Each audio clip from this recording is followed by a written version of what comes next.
이어서 행사 진행하도록 하겠습니다. 내빈 여러분들께서는 착석해 주시면 감사하겠습니다.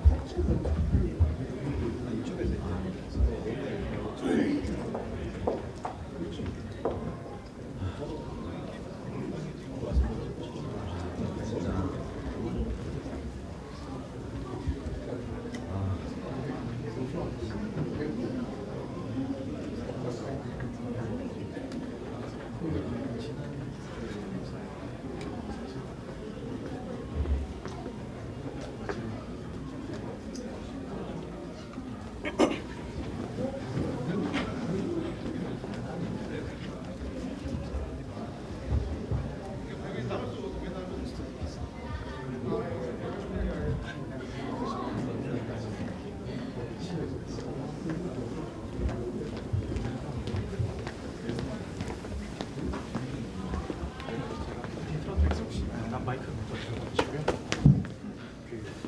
이 리모컨으로 잘 조작하게 되실 건데 여기서 아직 제가 말씀드리겠습니다.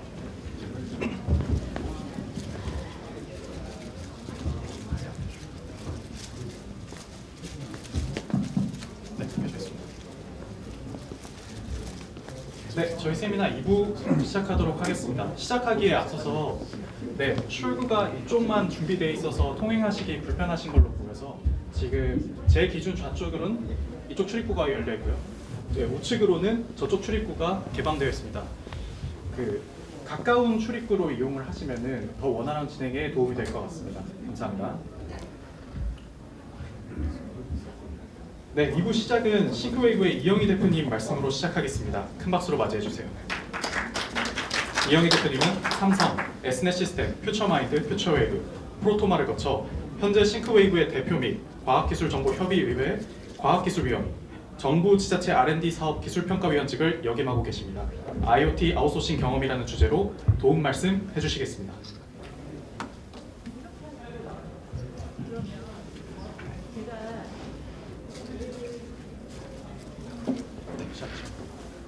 반갑습니다. 지금 방금 소개받은 이 소타텍 코리아의 CTO를 맡고 있는 이영희라고 하고 있습니다. 오늘 저희 베트남 이 아웃소싱 미러 행사에 바쁘신 와중에도 이렇게 많이 참석해 주셔서 감사의 인사를 드립니다.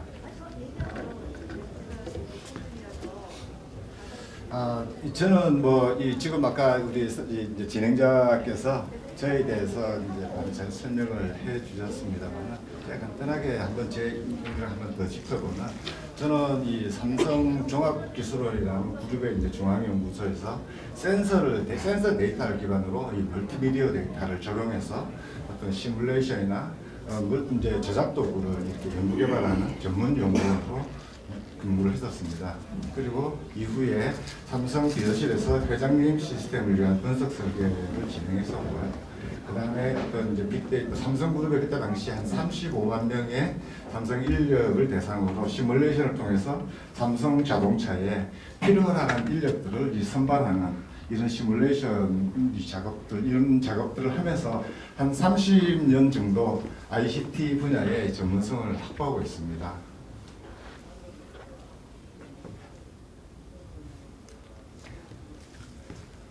오늘 저한테 주어진 시간은 한 15분 정도 주어졌습니다. 그래서 이 짧은 시간에 IoT에 대해서 무엇을 설명할까 참 고민이 많았습니다. 그래서 가장 기본적인 IoT를 실무에서 꼭 필요로 하는 부분으로 일단 이 목차를 정의를 했고요. 이 IoT라는 부분들은 가급적이면 어떻게 구축이 되었는지 그때 당시 상황에 따른 부분들 사례가 필요로 하기 때문에 사례 위주로 이 발표를 진행하도록 하겠습니다. 이 IoT, 사물 인터넷이라고도 일명 이야기를 하고 이런 IoT라는 부분들은 기본적으로 여기 나와 있다시피 이 각종 기기에 스마트 기기나 센서를 활용해서 데이터를 수집, 분석, 가공을 해서 소비자에게 서비스, 사용자에게 서비스를 제공하는 기술을 IoT라고 쉽게 이야기를 합니다. 이 IoT라는 부분들은 가트너 10대 전략기술 트렌드에 선정이 되면서 4차 산업혁명과 이 디지털 전환에 맞춰서 어떤 이 많은 산업과 서비스에 영향을 주고 있는 상황입니다. IoT가 여러분들이 이제 IoT라는 부분들을 일부 대부분 많은 사람들은 IoT가 4차 산업혁명에 따라서 새로 생겨나는 이 개념으로 이해하고 있는 사람이 많습니다. 그러나 IoT는 이 수십 년 전부터 이 많은 연구가들이 어떤 시행착오를 거쳐와 지금에 이르고 있는 과정을 거치고 있습니다. 사례로 보면 1844년도에 모스라는 사람이 어떤 모르스 부호를 이용을 해서 자기 연구 동료에게 메시지를 보내는데 성공한 데서부터 IoT가 시작이 되었습니다. 이후 어떤 사물을 연결하는 어떤 데이터 기술들이 지속적으로 발전이 되어 왔었고 1988년도에 센서 네트워크라는 이 유비쿼터스라는 개념이 그때 처음 소개가 되었습니다. 이후 1999년에 사물 인터넷이라는 개념이 처음 공식화 선언이 되었습니다. 그래서 오늘에 이르고 있는 상황입니다.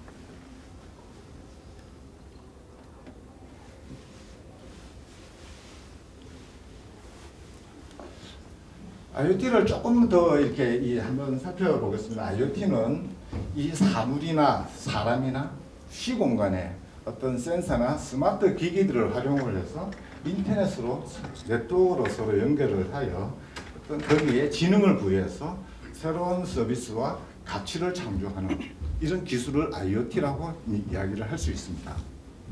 이 IoT에는 여러분들이 센서 기술, 통신 네트워크 기술, 임베디드 디바이스, 그다음에 이 응용 서비스, 웹 서비스, 빅데이터 이런 많은 기술들이 복합적으로 이용이 되고 있습니다. 오늘날 이 IoT가 활용되고 있는 분야들은 보면 헬스케어, 그다음에 스마트 팩토리, 스마트 홈, 그다음 스마트 팜, 아니면 또는 어떤 이제 안전, 그다음에 자동차 분야까지 다양하게 확대되어 적용이 되어 있습니다. 그러나 이 서비스는 점점 더 다양화되어지고 복잡해지고 있고 발전되어 가고 있습니다. IoT를 구성하는 이 네트워크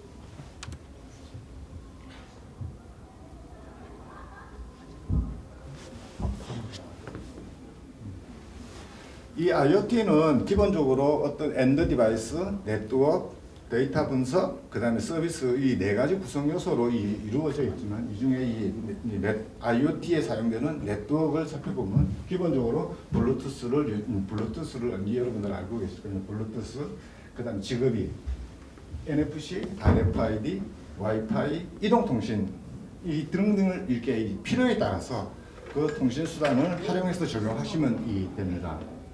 그리고 일부 여기서 이 와이브로나 이 로라 같은 저희들이 실무에 가보면 뭐 와이브로나 로라를 아직도 이제 쓰시겠다고 하시는 이 사용자분도 계시더라고요. 근데 그런 부분들은 이동통신회사에서 서비스가 좀 현재 중단되어 있는 상황입니다. 그렇기 때문에 자가망을 구축할 때 사용할 수 있겠습니다.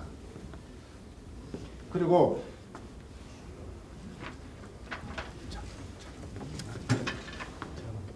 네, 알겠습니다. 제가 이 경험을 기반으로 이 인터넷 지금 IoT를 구축할 때 가장 효율적인 부분들은 BLE나 와이파이를 사용하시거나 또는 지급이를 사용하는 것을 적극 권장드립니다. 이 부분들은 어떤 이 밴드위스, 그러니까 대역폭이라든지 전력의 소모라든지 표준화의 어떤 개발이나 이 사업화에 가장 유리하지 않나 저는 개인적으로 생각을 합니다. 그래서 그 부분들을 가급적이면 다른 통신보다 BLE나 지급이 사용을 적극 권장하는 입장입니다.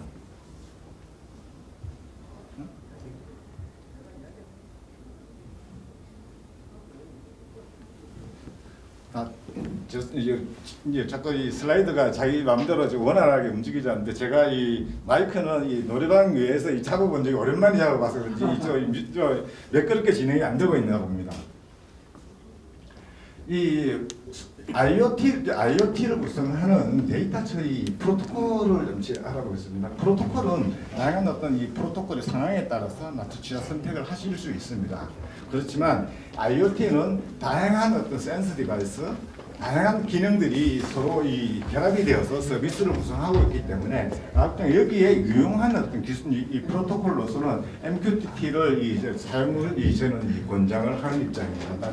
이후에 어떤 사례에서도 조금 나올 수 있습니다만 MQTT를 이용을 하면 어떤 그런 부분 프로토콜 이 정의를 하거나 기능을 구현하는데 다소 유리한 측면이 있다고 생각합니다.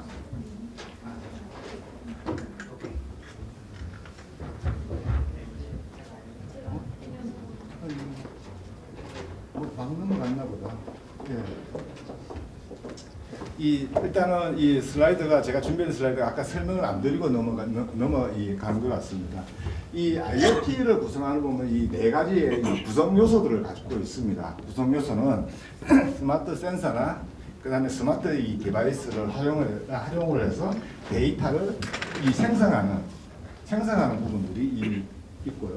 그 다음에 어떤 이 센서를 네트워크로 연결을 해서 데이터를 전송하고, 그 다음에 데이터의 가용성을 향상시켜 주는 어떤 이 연결성이 확보가 되어야 됩니다. 그리고 이 사용자의 서비스의 필요 목적에 맞도록 어떤 데이터를 분석을 하고, 그 다음에 사용자 서비스를 위한 어떤 GUI를 구현하는 것은 네 가지 어떤 구성 요소를 가지고 있습니다. 한 개가 또 빠진 것 같은데.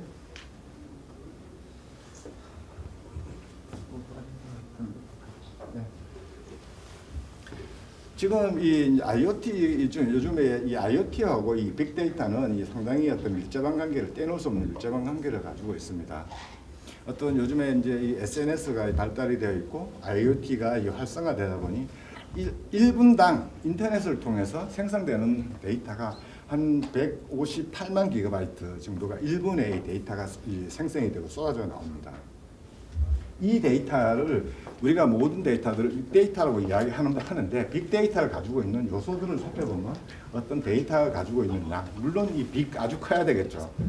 크고, 그 다음에 데이터가 속도가 요즘 처리 속도가 상당히 빨라져 있습니다. 그래서 데이터 처리 속도, 그 다음에 이 데이터가 뭐 옛날에는 텍스트만 가지고 있는 것이 아니라 이미지, 영상, 센서 데이터 이런 다양한 어떤 데이터의 다양성을 가지고 있습니다. 여기에 데이터가 가지고 있는 이 가치를 가지고 있는 데이터, 이 데이터를 저희들이 이 빅데이터의 특성이라고 이야기할 수 있습니다.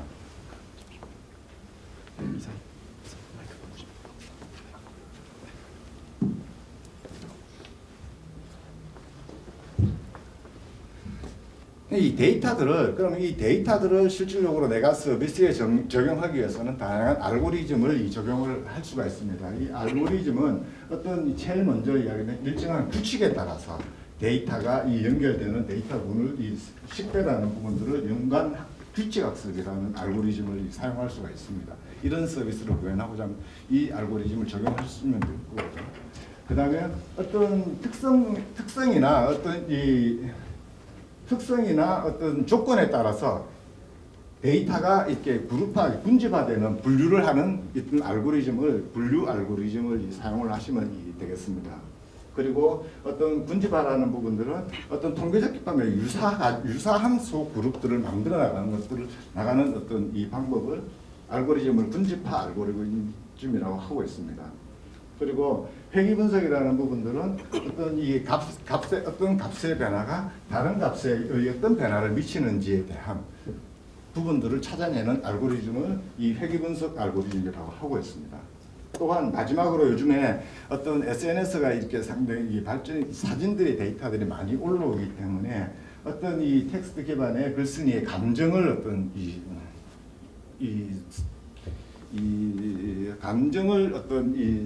찾아내는 방법으로는 이 감성 분석 알고리즘을 사용하시면 될 것 같습니다. 고맙습니다.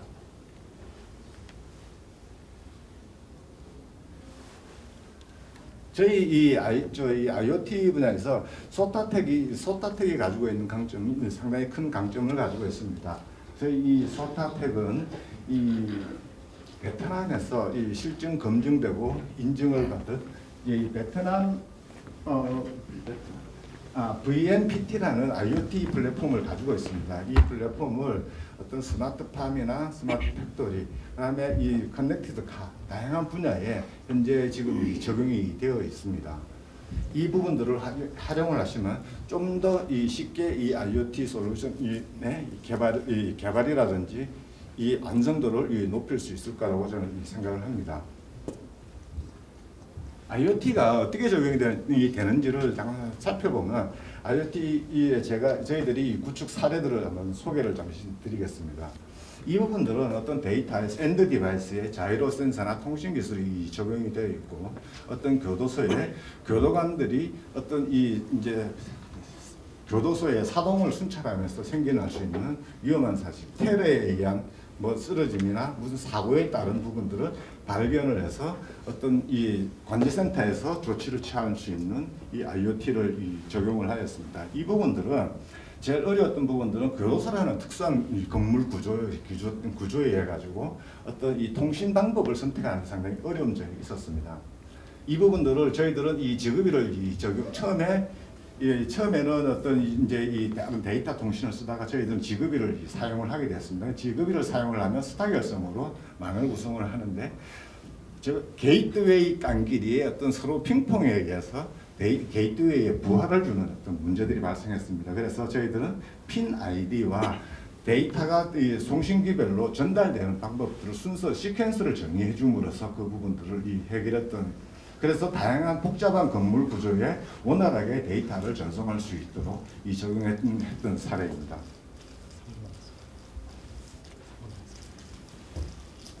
저희들이 이제 요즘 말하는 이 안심 케어 솔루션은 어떤 가정이나 어떤 이 치매 환자가 길거리를 이제 다니면서 어떤 경로를 이탈하거나 하는 부분들을 식별을 해서 이제 이 보호자나 어떤 이 관리기관에서 조치를 취할 수 있는 부분으로 일단 적용했던 시스템입니다.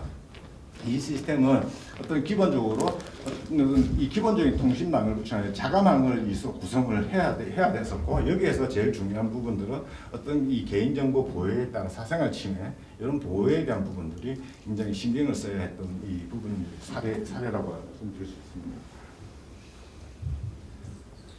저희들이 이 부분들은 이제 스마트 파킹 쪽에 저희들이 적용을 했던 부분인데, 스마트 파킹의 원래 요구사항들은 어떤 대규모의 광활한 어떤 주차 공간에서 내가 주차를 어디에 세웠는지, 주차 요금 정산이라든지 이런 부분들을 요구사항이었었는데, 사실은 저희들은 이 지하라는 어떤 특수성 때문에 어떤 외부 통신이 상당히 구축하기 어려운 부분들, 위치를 찾는다든지 이런 부분들이 어려운 부분들이 있었습니다. 그래서 저희들이 일명 쓰는 RSS 삼각기법에서 어떤 송신기의 개수를 늘려서 어떤 이런 요구사항들을 충족했던 어떤 이 사례가 되겠습니다.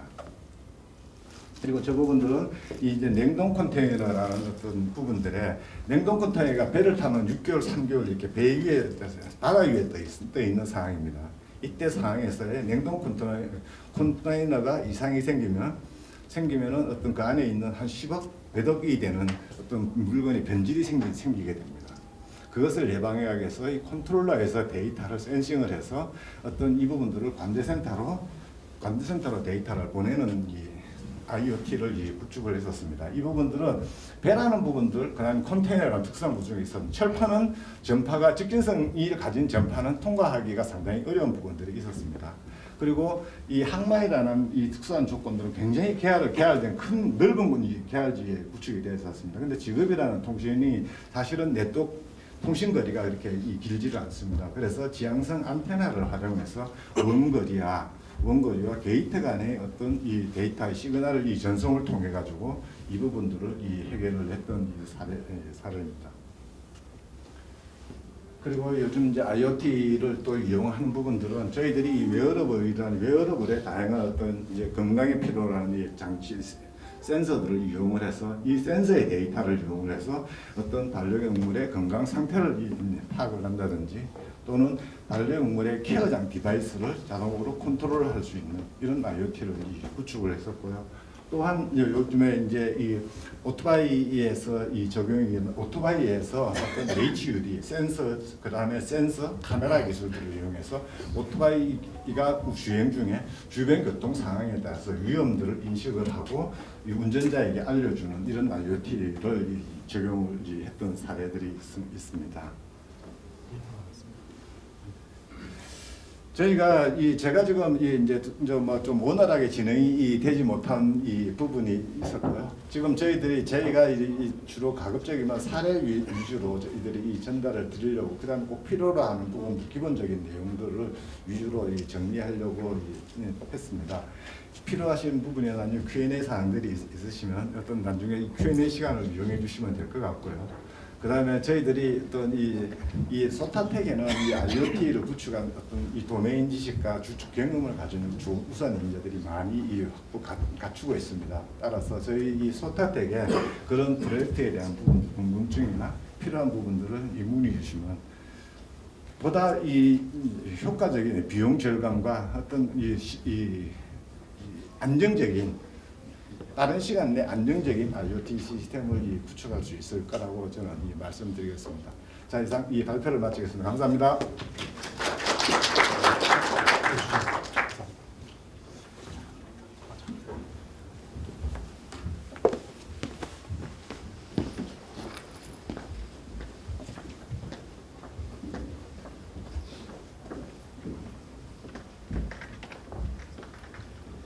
네, 다음은 주한 베트남 대사관 무역 대표부 상무관이신 다오준띠엔님의 말씀을 청해 보도록 하겠습니다. 큰 박수로 맞이해 주세요. 베트남 IT 기업의 한국 ITO 서비스에 대한 약속이라는 주제로 말씀을 해주실 예정입니다. 통역에는 소타텍 코리아 소속의 줄리님의 도움 말씀이 있겠습니다.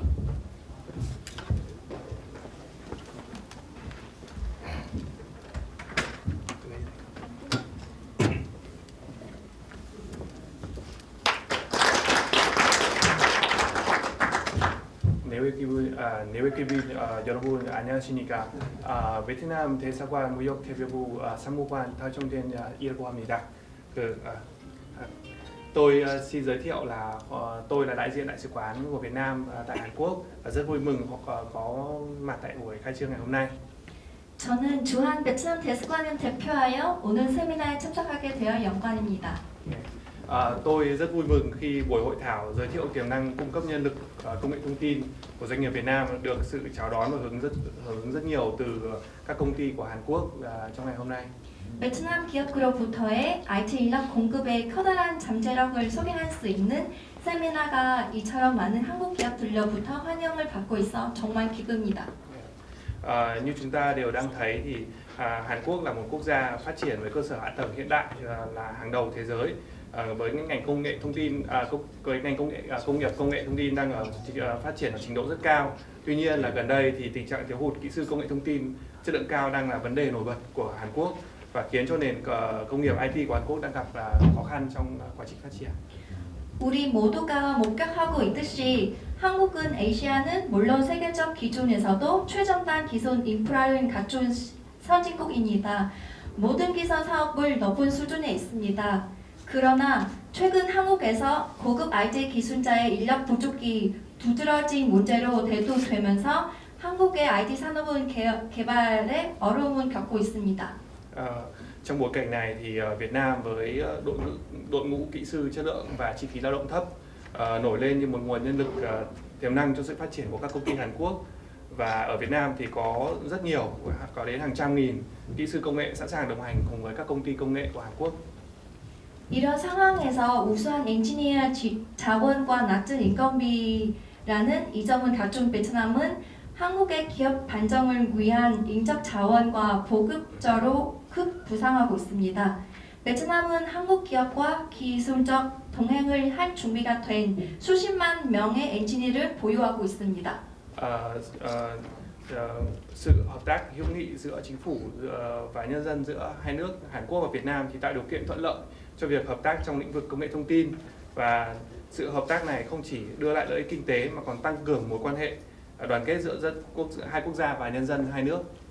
한국과 베트남 양국 간의 정부, 국민의 포괄적인 우호와 협력을 IT 분야 협력의 상호 발전적인 환경을 조성합니다. 이러한 협력을 경제적 이익을 가져뿐만 아니라 양국의 국민 간의 연대 관계를 강화합니다. Tôi rất mong muốn các công ty công nghệ Việt Nam và Hàn Quốc tận dụng cơ hội này, bắt tay làm việc với nhau một cách hiệu quả và hỗ trợ lẫn nhau để phát triển một cách mạnh mẽ trong tương lai. 베트남과 한국 기업들이 이번 기회를 활용하려 효과적인 협력하고 상호 지원하며 단단하게 동반 성장할 수 있기를 진심으로 바랍니다. Sự sáng tạo của các doanh nghiệp Việt Nam có thể đóng góp quan trọng cho sự tiến bộ, sự phát triển của doanh nghiệp Hàn Quốc cũng như tăng cường hình ảnh và tầm vóc quốc gia của hai đất nước. Tôi mong rằng doanh nghiệp Hàn Quốc sẽ tận dụng những lợi thế từ sự sẵn có và chất lượng của nguồn nhân lực IT Việt Nam và tích cực sử dụng nhiều nguồn nhân lực IT từ Việt Nam. 베트남 기업의 창의성을 한국 기업과 발전에 중요한 기여를 할 수 있으며 양국의 국제적 이미지와 위상을 높일 수 있습니다. 한국 기업들이 베트남 IT 엔지니어들을 적극적으로 활용하여 성과를 거두시길 진심으로 바랍니다. Đại sứ quán cũng như chính phủ Việt Nam sẽ luôn ủng hộ, kết nối và giúp đỡ cho các sự giao lưu, hợp tác lẫn nhau về mặt công nghệ giữa doanh nghiệp hai nước. Chúc cho doanh nghiệp Hàn Quốc tìm được đối tác ưng ý tại buổi trao đổi ngày hôm nay. 주한 베트남 대사관과 베트남 정부는 양국 기업 간 상호 기술 교류 및 협력을 열건하고 지원할 수 있도록 최선을 다하겠습니다. 오늘의 세미나에서 한국 기업들이 만족스러운 파트너를 찾기 바랍니다. Xin cảm ơn và chúc buổi tọa đàm thành công, tốt đẹp và đạt hiệu quả cao. 오늘 세미나 성공하기를 기원합니다. 감사합니다.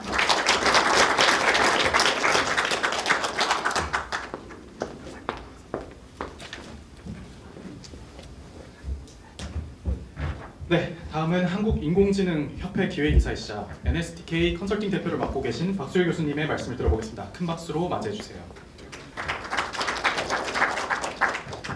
박수일 교수님은 한국전자통신연구원, 주식회사 VR토피아, 한국과학기술정보연구원을 거쳐 현재 한국생산본부 비상임 교수직, 기술사업화 협동조합 이사장, 사단법인 한국인공지능협회 기획이사, NSTK 컨설팅 대표직을 역임하고 계십니다. 네, 제가 틀어드리겠습니다. 잠시만요.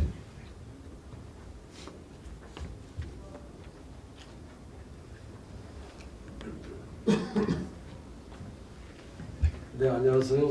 소개받은 박수일이라고 합니다. 다시 인사드리겠습니다.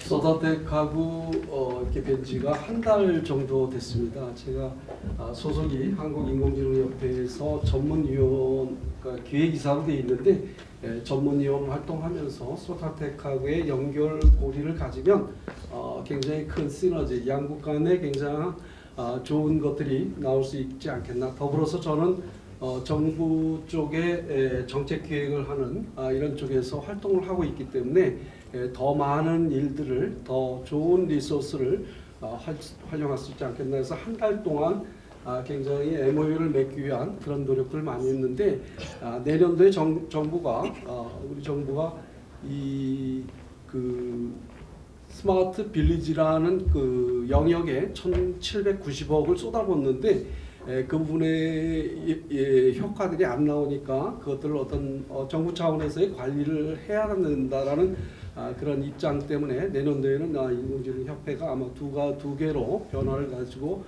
진행하는 쪽에 제가 이제 가야 되는 그런 입장에서 오늘 협회와 소타테카의 컨트랙은 다음번에 또 넥스트 타임으로 이렇게 하고요. 저희 회사하고 컨트랙을 맺는 걸로 이렇게 MOU를 일단 진행하는 걸로 이렇게 되어 있습니다. 그리고 인공지능 관련해서 좀 얘기를 해달라고 했고 또 더불어서 굉장히 중요한 부분은 아웃소싱 파트너로서의 역할을 어떻게 실제적으로 할 것이냐라는 부분들이 진정한 중요한 부분들이기 때문에 그동안에 제가 이제 판교에다가 AI 교육센터를 만들기 위해서 키스티하고 또 협회하고 굉장히 노력들을 기반 조성을 오고 있기 때문에 그와 같은 내용들을 소타텍하고 같이 협력하면 좀 세계적인 아마 글로벌 적인 영역에서의 어떤 기반이 되지 않겠나 이렇게 되어 있습니다. 그래서 오늘 말씀드릴 것들은 뭐 AI는 선생님들이 다 아시는 부분들을 제가 그냥 설명만 드리고요. 근데 중요한 부분이 하나가 있는 게 스마트 제조업 분야에서는 선생님들이 보지 못했던 제가 재작년 한 해 동안 재작년서부터 한 해 동안은 이 스마트 제조, 스마트 팩토리를 하는 회사에 일부러 신규 사업 본부장을 하면서 그 속에서 정말 중요한 부분들을 제가 이렇게 스타디도 하고 같이 협력하고 과제화하고 이런 부분들이 있는데 앞단보다는 뒷단의 스마트 제조가 아마 소타텍하고 베트남에서 한다고 하더라도 더 어드밴스한 부분 영역에서는 아마도 같이 협력하면 정말 전 세계적으로도 어떤 굉장한 뭐 지멘스라든지 이런 데하고도 경쟁력을 갖는 그런 영역이 아니 될까 저는 그렇게 생각합니다. 그래서 진행을 하도록 하겠습니다. 그래서 뭐 다양한 쪽에 아까 설명도 해주시고 지금 제가 여기 와서도 굉장히 많은 더 엑스플로이팅 되는 부분들은 제가 그냥 컨트랙을 맺기 위해서 행정적 처리를 통해서 만나뵀던 소타텍하고 여기서 부사장님들께서 자세히 설명해 주는 영역들을 들으면서 정말 다양한 것들을 정말 굉장히 다양성을 가지고 서로 협력하고 좋은 결과들을 가져올 수 있지 않겠나라는 그런 기대와 그런 생각을 가져본다 해서 오늘 말씀드린 것은 개인적인 이 AI의 적용과 시핑 이 조선소에서의 부분 또 의료 쪽에서 암센터가 하고 있는 영역에서 새로운 방향들 그러나 제가 이제 아까 말씀드린 것처럼 매니팩처링에서 스마트 제조 부분에서의 스마트 등대까지 가는 형태에 있어서의 로직들이 어떻게 돼 있는가를 한번 보시면 다른 데서 보지 못했던 그런 자료들을 보시지 않겠나 생각합니다. 그래서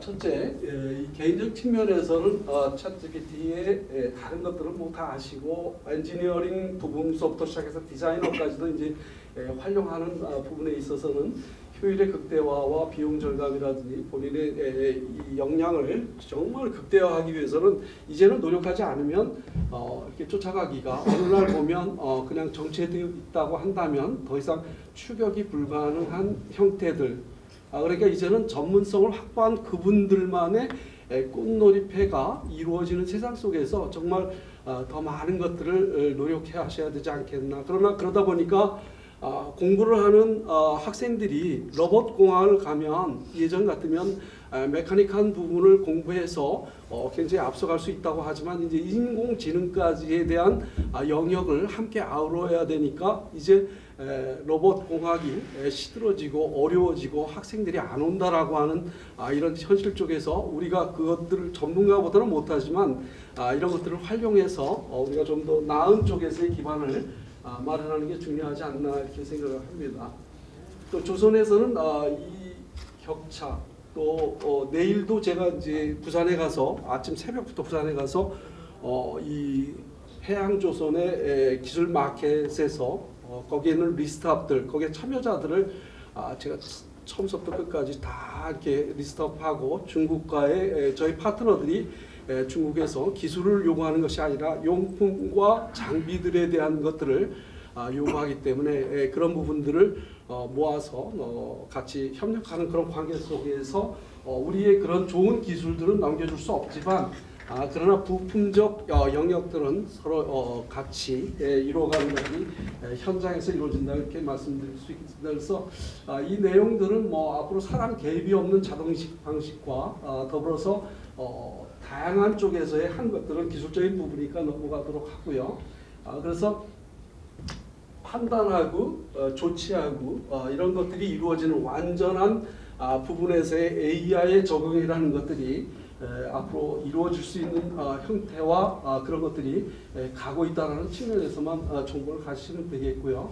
또 제3의 심리학이라고 할 수 있는 이 디지털 치료제 부분에 있어서의 새로운 영역들이 앞으로 굉장히 발전적인 것들 이제는 아픈 영역에 있어서 제가 인지하지 않고 상황에 따라서 진통제가 투여되는 이런 형태로 지금 연구를 하고 있기 때문에 이런 제3의 신약과 같은 디지털 치료제의 AI 기술이 적용됐다고 이렇게 말씀드릴 수 있습니다. 그러나 제가 말씀드리고 싶은 거는 그와 같은 특수 영역에서의 부분보다는 우리가 오사텍하고의 그 스마트 팩토리라든지 스마트 제조에 있어서의 진짜 제대로 된 것들, 제가 이런 프레임워크를 기술 거래라는 측면과 기술 사업화라는 프레임워크를 다 만들어 놨는데 그 속에 소타텍이라는 이런 부분의 소프트웨어 기반이라고 할 수 있는 인력들과 능력들이 배가 된다면 굉장히 좋은 어떤 스테이션으로서의 역할을 해낼 수 있지 않겠나라는 부분에서 이런 영역들이 한국적 정서와 더불어서 베트남적인 영역들을 다 플러스 매칭하면 정말 좋은 결과들을 가져올 수 있을 것 같습니다. 그래서 이 인공지능에서 매니팩처링 쪽에서 설계지능화나 예지보전, 고장이라든지 이런 것들을 예측할 수 있고 지능화라든지 공급망에 대한 것, 더불어서는 마케팅까지도 AI를 이용해서 just in time에서의 다양한 부분까지도 가고 있는 형태들. 그래서 이 부분은 한국의 지역에서 이 지역 바이오 헬스 산업을 표준화하기 위한 이런 부분에서 AI를 적용했던 표준 모델을 제시했던 부분들입니다. 그래서 이런 부분에서 기업도 육성하고 이런 부분도 있는데 이런 것들을 우리가 좀 아웃소싱하는 개념에 있어서 일부 영역들은 정말 세계화해야 되지 않나라는 부분에서 우리가 부분이 소타텍이 가지고 있는 부분도 있지만 우리가 기획하고 정리해서 내용적인 것들을 구축하게 된다면 제일 뒷장에 제가 제시하는 글로벌 스탠다드에 맞는 형태의 내용을 가지고 전 세계의 새로운 영역에서의 어떤 스트림을 줄 수 있지 않겠나 이렇게 생각을 합니다. 그래서 이제는 AI의 처방 설계에서 소비자 소비 패턴이라는 형태가 정리된 것들을 이 공장에서 아니면 현장에서 어떻게 해 나가야 되는 부분들 뒷장에 보시면 이 배합 설비들이 한 16개 지금 이 벤더로서 아모레 퍼시픽의 벤더로서 만들어진 화장품 회사가 18개의 로를 가지고 있는데 이 로에서 계속해서 어느 거는 이 샴푸를 만들고 어떤 스킨을 만들고 이렇게 단일 공정이 아니라 이것들을 믹서시켜서 그것들이 끝나면 청소하고 다른 것들이 접목될 수 있는 이런 영역들로 해서 스마트 공장이라는 그런 타이틀을 갖는 곳에서의 이런 색조 화장품의 새로운 접근들이 거기에 따르는 운전 데이터라든지 학습 데이터라든지 학습된 모델을 통해서 믹서의 회전율과 RPM이 달라질 수 있는 이런 영역까지도 자동화될 수 있기 때문에 이런 좋은 서로들의 소타텍과의 정보를 통해서 같이 아우러지면 정말 제대로 된 경쟁력 있는 이런 부분들이 나오지 않겠나 이렇게 생각을 합니다. 저는 좀 빨리 끝나더라도 요 2장을 가지고 제가 말씀드리고자 하는 것들을 정리해 보고자 합니다. 제가 이 차트를 만들었을 때 판교에서 AI 교육센터를 만들기 위해서 키스티하고 더 나아가는 사단법인 인공지능 협회하고 새로운 영역에 있어서의 어떤 영역을 하는데 문제들이 많이 있습니다. 그냥 겉으로 보기에 그냥 교육시키면 될 거라는 그런 생각들은 좀 이렇게 지양돼야 되는 게 뭐냐면 이제는 정부 차원에서의 스마트 팩토리를 도입하다가 실패를 하게 되면 돈을 받았지만 실패를 하게 되면 그것들은 다 반환하거나 아니면 차별 제한을 받는 경우에 있어서 제대로 된 것들로 접근을 해야 되지만 실제적으로 기초화 고도화가 되고 나서 기존 시스템에 있어서의 AI나 빅데이터를 적용시켜서 더 나은 쪽에서의 어떤 부분과 더불어서 성과의 활용이라는 것들이 나와줘야 되는 것들이 같이 연구하고 노력하고 함께 아우러지면서 그런 플랫폼에서의 어떤 부분을 하지 않으면 그냥 단한적인 어떤 구축이라든지 지원에 불과한 경우가 되기 때문에 사실 현장 전문가들이라고 할 수 있는 현장에서 일하는 그들은 AI의 데이터, 빅데이터를 잘만 활용하면 된다면 웨어하우스나 아니면 데이터 하우스에 있는 연결고리를 가질 수 있는 데이터만 잘 개더링해서 정리만 하더라도 그들이 예측이라든지 예지 보전이라든지 다양한 데서 적용할 수 있는데도 불구하고 그런 훈련을 받지 못해서 그냥 구축 상태로서의 효율성 향상만을 이루는 이 시점에서는 우리가 정말 더 나이스한 AI의 새로운 전형을 우리가 제시할 수 있는 그런 기회에 있다라고 이렇게 말씀드릴 수 있습니다. 그래서 거기에 참여자들에게 무료로 교육을 시켜주든지 아니면 유료로 접근 교육이라든지 부분과 새로운 실무에 대한 영역들 또 컨설팅이라는 것들이 굉장히 따라야 되는데 그냥 구축을 위한 구축이 아니라 실제적인 우리의 환경과 우리의 조건에 맞는 것들을 서로 나눠서 제대로 된 이런 결과들을 가지고 올 수 있는 또 전문가들이 많은 전문가들이 우리에 많이 확보되어 있기 때문에 이제는 그런 걸 통해서 맞춤형으로 제공할 수 있는 이런 부분들이 충분히 이루어질 때가 됐다. 그래서 스마트 팩토리를 도입하기 전이라든지 도입 후라든지 그 후에 어플리케이션을 만들어내는 데 있어서는 새로운 모형과 접근이 절대적으로 필요하다. 그래서 여기 계신 선생님들도 그런 의견을 같이 나눌 수 있다면 언제든지 오픈되어 있고 또 소타테크하고의 이런 관계를 한 달 만에 이런 것들이 이루어지고 있기 때문에 같이 좋은 리소스가 계신 분들은 함께 이렇게 클러스터로서에 한다면 내년도 정부 차원에서 1,790억을 쏟아붓고도 결과를 얻지 못하는 스마트 빌리지라는 형태의 새로운 영역에서도 함께 하실 수 있지 않겠나 저는 그렇게 생각합니다. 그래서 마지막 장입니다. 그리고 빨리 끝나더라도 좀 이해해 주시고요. 이 실제적으로 하고 있는 거는 중국하고 5년 전에 글로벌 기술이전 센터를 만들어서 진행이 됐던 여기도 와 계시지만 파트너가 계시기 때문에 제가 내일 해양조선의 마트에 가서 거기 업체들과 아니면 제공 관계자들을 다 리스트업한 후에 고압 계열과 저압, 그래핀과 뭐 다양한 것들을 정리해서 이제 서로 교환을 할 것이고요. 그다음에 이제 일본 쪽에는 한국에서 한 3주 전에 윤석열 대통령이 미국에 가서 일본 총리하고 맡으면서 새로운 영역에서 협력을 이루자라고 이렇게 쉐이크 핸드를 했기 때문에 굉장히 발빠르게 이루어지는데 그 물밑 작업들이 중소벤처기업연구원에서 국제 컨퍼런스를 하면서 일본 교수들과의 그 전달에 이루어졌던 적이 있습니다. 그래서 그쪽하고의 그런 라인업을 돼서 이제는 새로운 일본 창업 벤처에 대한 진출까지 그러니까 한국에서 이런 인프라와 또 소타텍하고의 그런 포메이션이 정확하게 이루어지면 이것들이 지금 뭐 일본 대표도 와 계십니다만은 우리가 더 멋있는 것을 제안할 수 있는 왜냐하면 제가 작년도에 있었던 그 스마트 팩토리 회사가 일본에다도 제작을 해줬고 또 중국에다도 제작을 해주고 전 세계적으로 이렇게 나갈 수 있는 그런 것도 현장에서 보았기 때문에 이렇게 소프트웨어적인 부분 또 가교를 놔서 서로 물리적 결합을 이루는 이런 부분에서 서로 좋은 그런 시작점이 아닐까 이렇게 생각합니다. 그래서 일본에는 새로운 전략을 가지고 접근하게 된다면 좋은 베트남과 또 새로운 시장과 더불어서 이제는 한국적 입장에서는 제가 벤처를 할 때 저는 뭐 망했습니다만은 망해서 굉장히 많은 교훈들을 얻고 지금 뭐 그걸 통해서 생산본부에서 비상임 교수로서 3,000시간 이상을 교육을 하면서 많은 것들을 익히고 정리하는 입장에서는 미국의 그 실리콘밸리의 그런 기술이라든지 방법론이라든지 또 투자라든지 이런 것들을 제가 처음 벤처 1세대로 나가서 할 때는 그냥 적용시키고 그냥 따라갔는데 이제는 한국적인 상황에서 잘 필터링되고 그것들이 숙성되어서 이제는 한국적인 것이 세계적인 것이 될 수 있는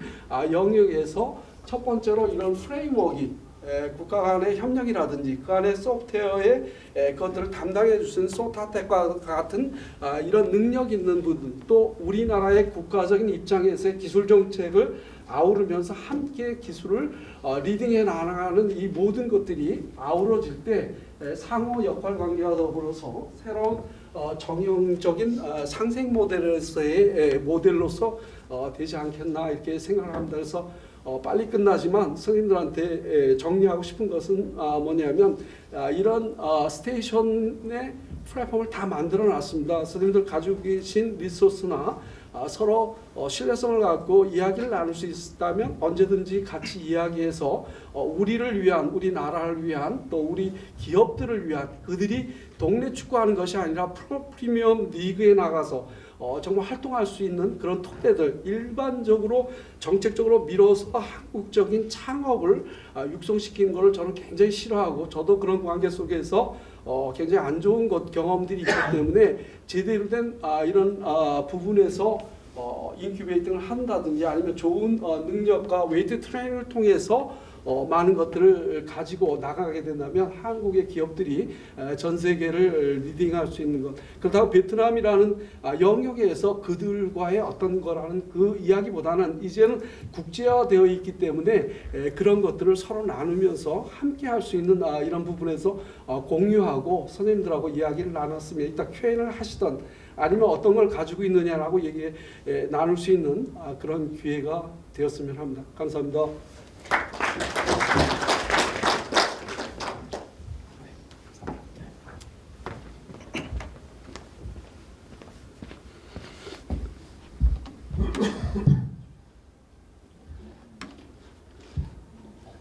네, 유익한 말씀 감사합니다. 자, 다음은 주식회사 아이트리온 대표이사직을 맡고 계신 이용우 대표이사님의 말씀을 들어보겠습니다. 큰 박수로 맞이해 주시기 바랍니다. 이용우 대표이사님께서는 현 포스코 ICT인 포스데이터, 투이 컨설팅, 한국 IBM, 삼성그룹, 현 에스코어인 오픈타이드 코리아를 거쳐 현재 아이트리온 대표이사직을 역임하고 계십니다. 빅데이터와 인공지능 아웃소싱 소개라는 주제로 말씀해 주시겠습니다. 감사합니다.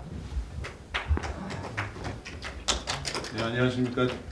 방금 소개받은 이용우라고 합니다.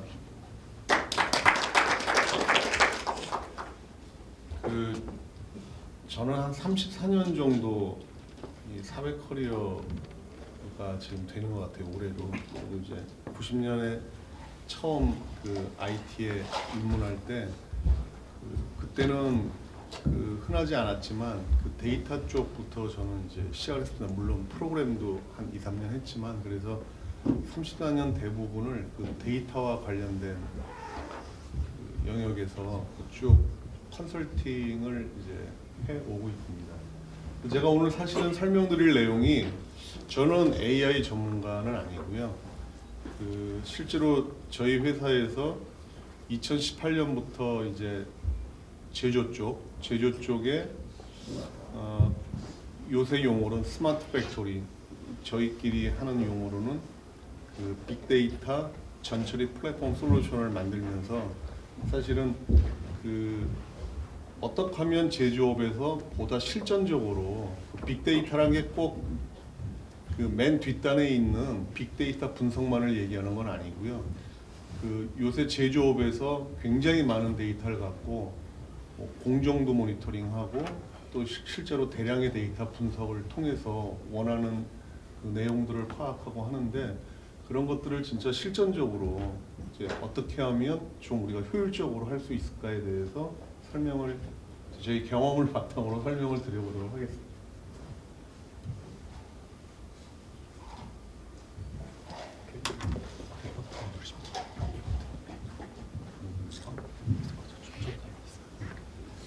서로는 다 아시는 얘기지만 저는 쭉 그동안 고객과 일을 하는데 이상하게 전부 대기업하고 대부분 일을 했던 것 같아요. 금융할 때도 은행이나 증권사, 제조도 제가 있을 때 삼성그룹 26개 전체 관계사, 지금 저 아이트리온에서 이 솔루션으로 했던 사례도 대형 철강사, 그 다음에 첨단 소재를 만드는 또 대기업, 이런 쪽으로 대기업과 일을 많이 해봤는데 실제로 대기업뿐만 아니라 모든 제조업체가 요새 갖고 있는 고민이 있지 않습니까? 첫 번째가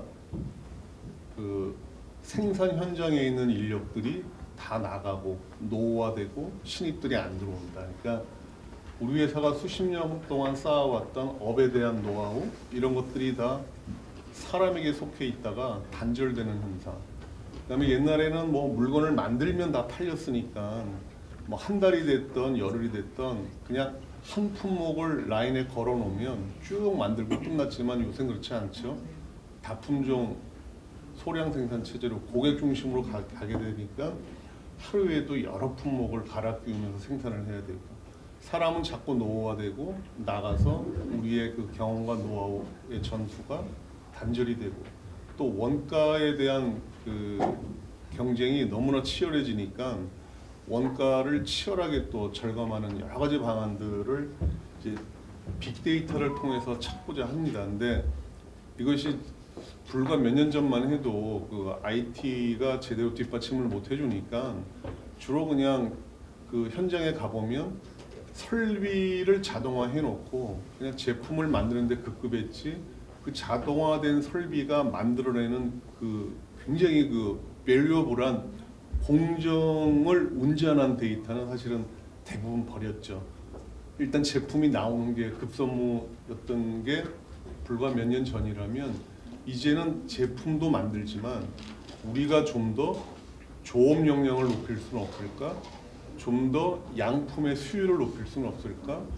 좀 더 똑같이 전기를 켜도 설비의 행정 시간, 그러니까 설비가 양품을 만드는 시간을 더 효율화할 수 없을까? 또 이거를 다 모아서 원가를 절감하면서 최적의 품질 제품을 만들 수는 없을까? 이제 이런 고민에 빠지게 됐습니다. 그리고 그러한 고민에 대한 답을 얻을 수 있는 빅데이터 분석이 이제 기술적으로 가능한 그런 때가 이미 도래했다고 봅니다. 잘 안 들렸죠? 말씀해 주시면 제가 넘기겠습니다. 다음. 네. 그 사실은 저희가 한 너댓 군데 이 빅데이터 그 처리 플랫폼이 들어간 사례가 있어요. 사례가 있는데 실제로 대기업의 빅데이터 쪽에 가보면 이제 품질 분석 엔지니어들이 저희 배치라고 그러죠. 굉장히 많은 데이터를 모아서 일괄로 품질 분석을 하는, 그래서 품질 분석 결과를 다시 생산 쪽으로 피드백해주는 이런 선순환 체제의 작업을 하고 싶어합니다. 이제 그런 게 보면 자기가 갖고 있는 데이터에 대한 지식을 바탕으로 우리가 공정에서 어떤 데이터를 모아야 이게 품질이나 조업 실적을 분석할 수 있을까? 그래서 데이터를 정하고 그걸 모으고 그걸 또 바로 빅데이터로 줘봐야 빅데이터에서 분석에 쓸 수가 없어요. 공정 데이터만 갖고. 그러니까 빅데이터 분석에서 필요로 하는 데이터의 여러 가지 가공 행위, 저희는 그걸 이제 전처리라고 부르는데 그런 전처리를 다 해갖고 빅데이터 쪽으로 가면 거기서 데이터를 분석해서 필요한 개선 조치를 하고 그 개선 조치에 대한 결과를 모니터링하면서 그게 다시 또 그 선순환적으로 또 더 필요한 데이터를 또 수집하고 하는 이런 계속 라이프 사이클이 돌아가는, 이것이 실제로 데이터 엔지니어들이 대기업에서 하고 있는 일인데 이론적으로는. 근데 현실은 어떠냐? 대기업은 웬만한 데는 빅데이터 플랫폼은 다 도입을 했습니다. 솔루션도 도입을 했고 빅데이터 DB도 다 도입을 했고 뭐를 분석할지 빅데이터에 대한 분석 꼭지도 대부분 찾았는데 막상 이런 선순환 체계에서 빅데이터를 분석하려다 보니까 미처 생각하지 않았던 거. 내가 이런 거를 기술적으로 인프라를 다 갖추고 이걸 분석할 애널리스트까지 다 우리가 뽑아서 다 양성을 했지만 막상 생산 현장에서 발생하는 굉장히 많은 양의 데이터가 바로 내가 빅데이터에 쓸 그런 수준, 그런 어베일러빌리티가 준비가 안 되는구나 라는 현실적인 문제에 다 봉착을 하게 됩니다. 그래서 결국은 이 앞에 있는 이 과정을 실제로 그 엑셀로 하는 기업들이 많습니다. 대기업이라 하더라도. 그럼 여러분들 엑셀로 사람이 한 4개월 정도 하게 되면 그 빅데이터에 쓸 수 있는 데이터를 준비하는데 한 3만 건에서 5만 건 정도 합니다. 근데 이 사람이 진짜 분석하고 싶어하는 건 우리가 용어에서 알지만 빅데이터잖아요.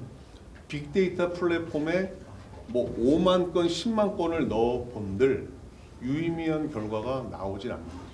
또는 결과가 설령 나온다 하더라도 모집단이 워낙 적기 때문에 그것이 왜곡된 결과를 얻을 수도 있죠. 근데 이것이 이제 제조를 크게 놓고 보면 조립과 연속 프로세스 산업이 있는데 제가 지금 주로 설명드리는 건 연속 프로세스 산업입니다. 뭐 철강, 화학, 에너지, 제가 말씀드린 첨단 소재, 뭐 제지 이렇게 소재가 끊김없이 소재가 공정을 통과하고 공정 자체가 선후 공정이 시작부터 끝날 때까지 중단 없이 계속 가는 연속 프로세스 산업을 주로 염두에 두고 말씀드리고 있다는 점을 먼저 말씀을 드리겠습니다. 그래서 실제로 보면 엔드투엔드로 빅데이터 분석하는데 우리가 100이라는 시간이 든다면 실제로 데이터를 수집해서 전처리해 갖고 빅데이터까지 넘겨주는 시간이 전체 한 70에서 80%를 차지해요. 그러니까 그거를 사람이 하던 어떤 수를 쓰던 내가 막상 어떤 분석 꼭지가 생겨서 빅데이터를 넣어서 분석하고 싶으면 이게 바로 안 되는 거예요. 적어도 내가 분석하고 싶은 시간의 상당 시간을 분석을 위한 데이터 준비에 보낸다. 그러니까 당장 뭐 품질이나 어떤 큰 오류가 생겨서 시급하게 빨리 분석해서 원인을 찾아서 조치를 해야 되는데 3, 4개월 뒤에 실기하게 되고 그나마 빅데이터를 충분히 활용도 못하는 게 사실은 다는 아니지만 그게 대부분 빅데이터를 분석하는 기업들이 봉착해 있는 현실입니다.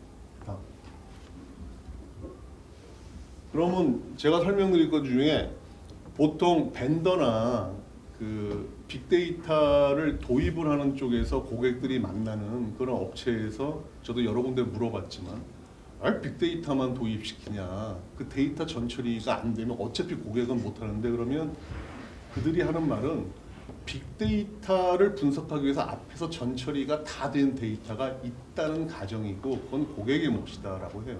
맞는 말입니다. 하지만 사용자가 되는 고객 입장에서 보면 나는 전처리까지 해야 되거든요.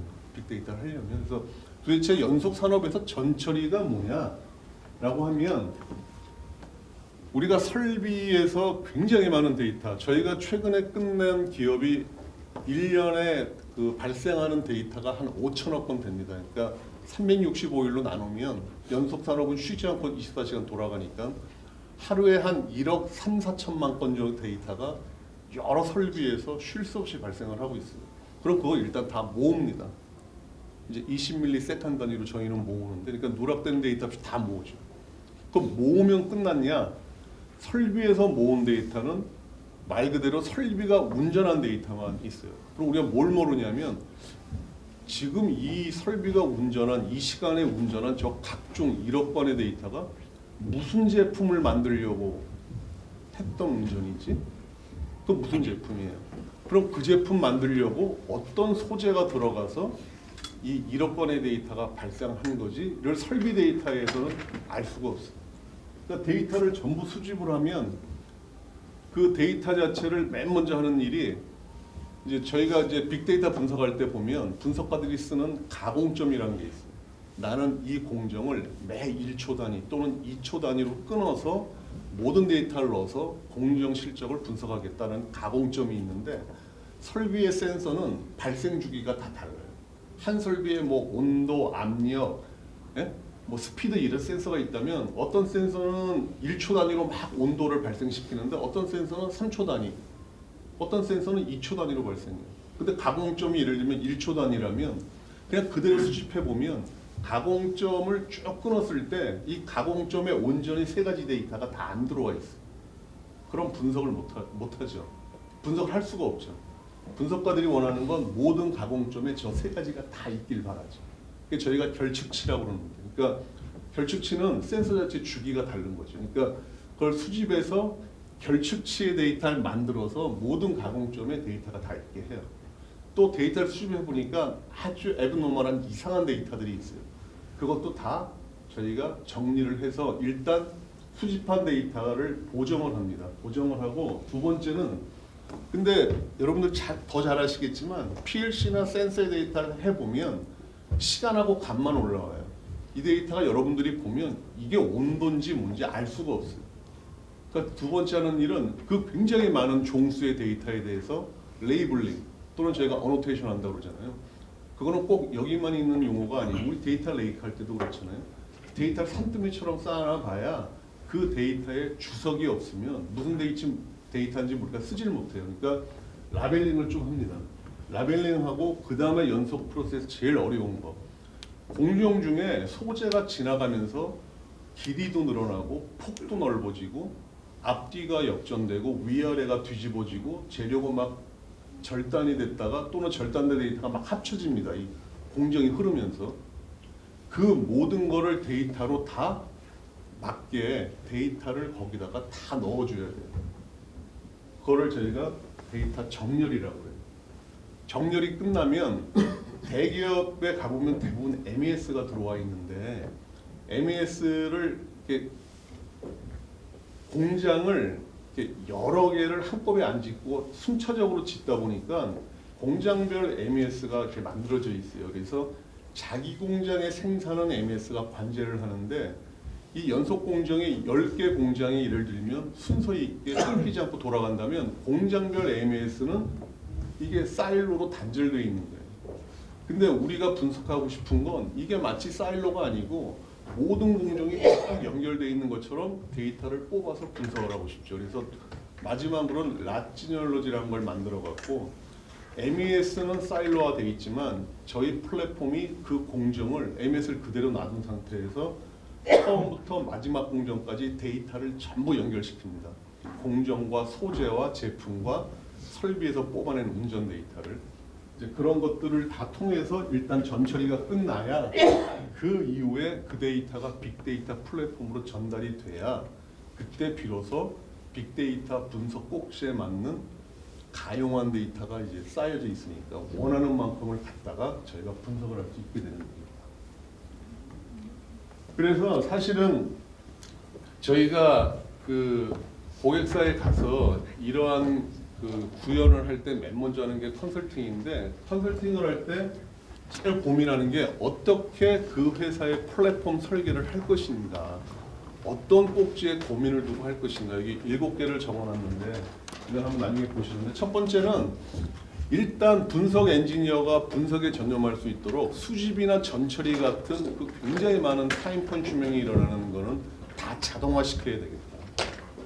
두 번째는 여러 가지 그 사람이 갖고 있는 노하우나 여러 가지 지식을 다 룰DB에 룰화시켜야 되겠다. 그 다음에 우리가 빅데이터 분석은 어쨌거나 그 후선에서 하는 일괄 배치 분석이지만 그건 당연히 해야 되지만 실제로 실시간으로 공정 중에 현장에서 굉장히 필요로 하는 또 분석들이 있습니다. 그거는 실시간으로 바로 분석해서 공정의 제어나 조치에 활용할 수 있도록 실시간 분석이 돼야 되겠다. 그럼 이런 것들을 다 할 수 있는 플랫폼을 어떻게 설계하지가 제일 먼저 저희가 고민해서 하는 것들입니다.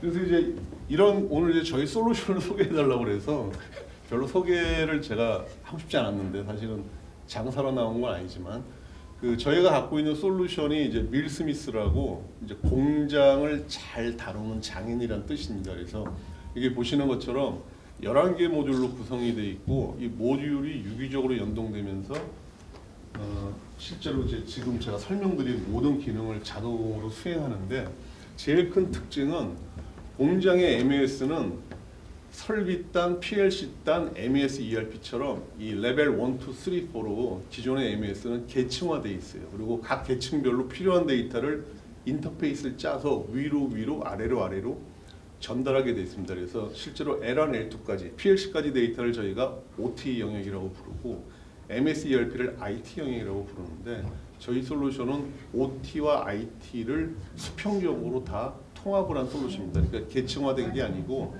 아까 말씀드렸지만 수집하면서 바로 설비의 마이크로 데이터와 제품 소재의 매크로 데이터를 바로 저희가 마인딩을 하면서 그 매칭을 시키는 그런 솔루션이 되겠습니다. 그래서 저희 솔루션에 들어갈 수 있는 데는 저희가 했던 대기업은 기존에 MES가 있었어요. 그래서 MES가 있는 데는 옆에 같이 MES와 연계돼 갖고 모든 공정을 데이터로 관통시키고 그들이 필요한 실시간과 일괄 배치 분석을 다 할 수 있는 데이터를 만들어서 전달해주는 역할. 물론 공정 모니터링은 저희가 합니다. 두 번째는 사실 우리가 이름만 들으면 아는 여러 업종의 중견기업에 가보면 저도 깜짝 많이 놀랐지만 MES가 없습니다. 그럼 뭐가 주로 가지고 있냐? 아까 모두에 말씀드린 것처럼 L1, L2 자동화된 설비와 PLC 정도를 가지고 있어요. 그 말은 뭐냐면 지금까지는 제품을 자동으로 계속 만들어내는데 주안점을 뒀다는 거죠.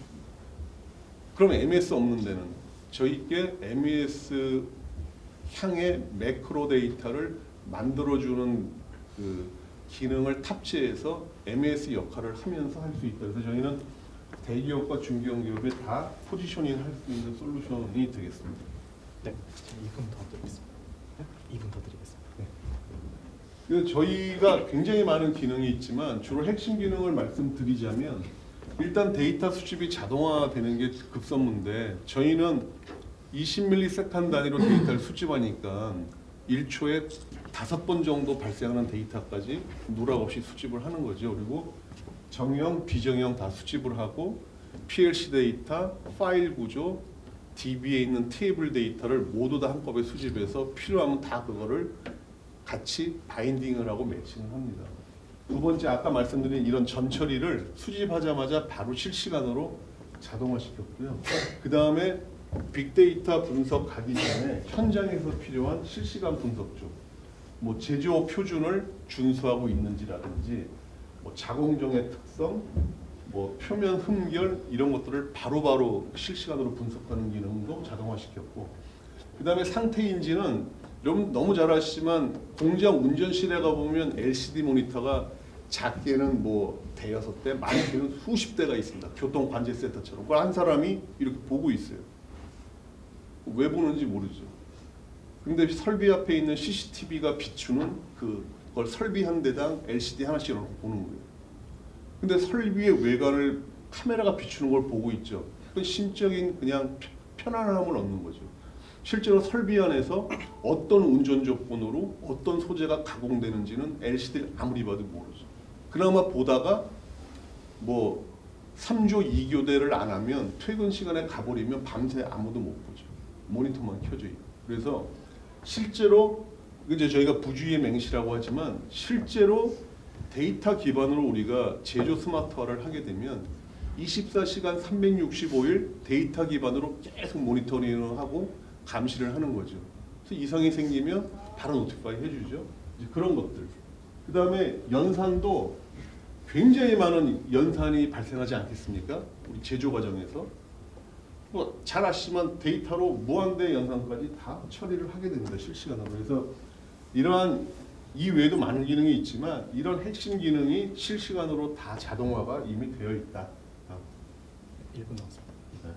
그래서 저희가 이 솔루션을 만들어서 국내 이제 이름들이 다 아시는 그런 대기업에 적용하고 나서 작년에 그 저희가 중소벤처기업부 장관상을 스마트 팩토리 부문에서 탔습니다. 타갖고 실제로 이제 좀 공신력은 인정을 받았다고 나름 자부를 하고 있습니다. 그리고 제가 이제 결국 오늘 이 자리에 오게 된 건 소타텍하고의 인연 때문에 왔는데 제가 IBM 다니던 한 20년 전에도 그때도 IBM은 글로벌하게 오프쇼 개발을 많이 활용을 했어요. 그때 대부분 인도 회사였습니다. 그리고 저도 작년 말 올 초에 인도 회사를 컨택을 해봤는데 이 언어 문제 때문에 뭐 기본적인 협의도 안 돼서 이제 이게 오프쇼는 아직도 이게 언어의 장벽이 크구나라고 생각했는데 올해 이제 소타텍을 만났는데 다행히 소타텍은 언어 문제가 많이 해결이 돼 있어요. 베트남 영어, 한국어를 하시는 그 매니저급들이 많아서 그래서 저희가 지금 소타텍하고 하고 있는 건 첫 번째는 저희가 갖고 있는 솔루션의 핵심 기능이 SQL 파싱을 하는 파서를 지금 소타텍하고 이제 만들고 있고 그 다음에 한 2달 전에 베트남 그 1위 철강사가 있거든요. 그 철강사를 소타텍하고 컨택해서 지금 같이 프리세일즈를 이제 진행을 하고 있고 소타텍을 일반 자바나 세비알피의 아밥 쪽의 개발자를 활용하는 것도 물론 저는 생각을 하고 있지만 의외로 이번에 같이 일하면서 소타텍이 굉장히 요소 기술 쪽에 전문 인력들이 많습니다. 그래서 이제 저희가 이제 지금 SQL 파서를 만들지만 그 외에도 저희가 필요로 하는 그러니까 한국의 외주 개발자에선 찾아볼 수 없었던 그런 특화된 전문 기술의 인력들이 많아서 앞으로 저희하고 그 같이 협업할 수 있는 그 영역과 그 기회가 앞으로 많을 거라고 이제 생각을 하고 있습니다. 굉장히 짧은 시간에 두서없이 설명을 드렸는데 이상으로 제가 오늘 준비해온 설명은 다 드린 것 같습니다. 감사합니다.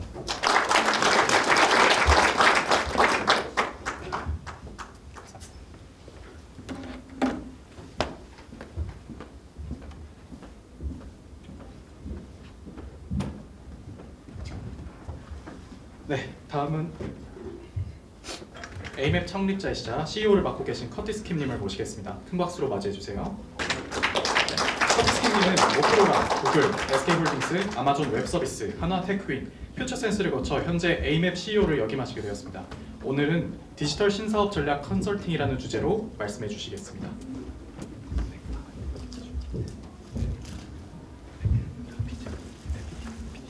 자, 들어드리겠습니다.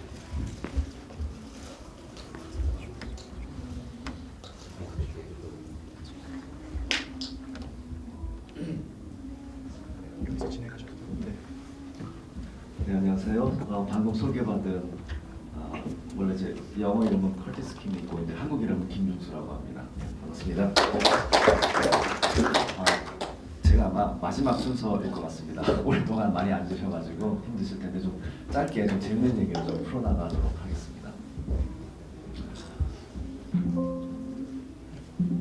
말씀해 주시면 제가 넘기겠습니다. 제가 넘기겠습니다. 혹시 린 엔터프라이즈 이노베이션이라는 말을 좀 들어보셨을까요? 이 말은 지금 현재 우리가 사는 시대는 굉장히 시장이 급변하는 시대죠. 그래서 스타트업뿐만 아니라 일반 기업들도 좀 참고해야만 하는 그런 사업 지침서가 그 엔터프라이즈 이노베이션이라고 합니다. 그래서 저는 이것에 대해서 좀 간략하게 여러분과 한번 같이 얘기해보는 시간을 갖도록 하겠습니다.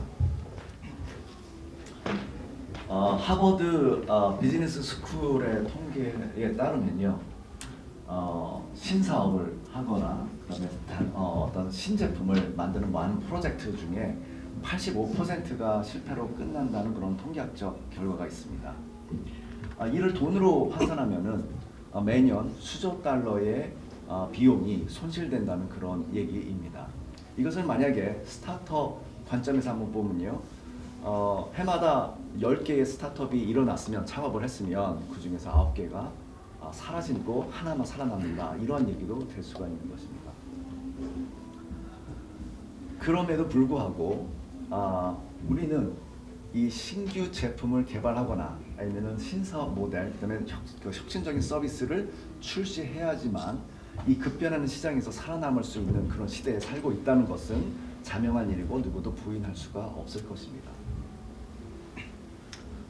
이렇게 혁신이라는 것에는 또 많은 비용이 들고, 즉 나의 시간과 또 돈적인 문제, 그리고 많은 인적 자원이 많이 소요가 되죠. 그래서 이러한 비용의 문제를 한 10%만 절감할 수 있다면 얼마나 좋을까요?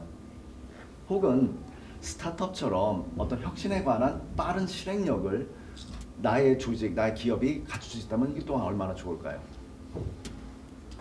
이러한 문제에 대해서 비용 절감과 신사업에 대한 혁신에 대한 다양한 반문론은 시대적 요구사항이었고요. 또 시대적 흐름에 따라 많은 반문론들이 나와서 한 시대를 풍미했었습니다. 제가 예를 한번 들어보겠습니다.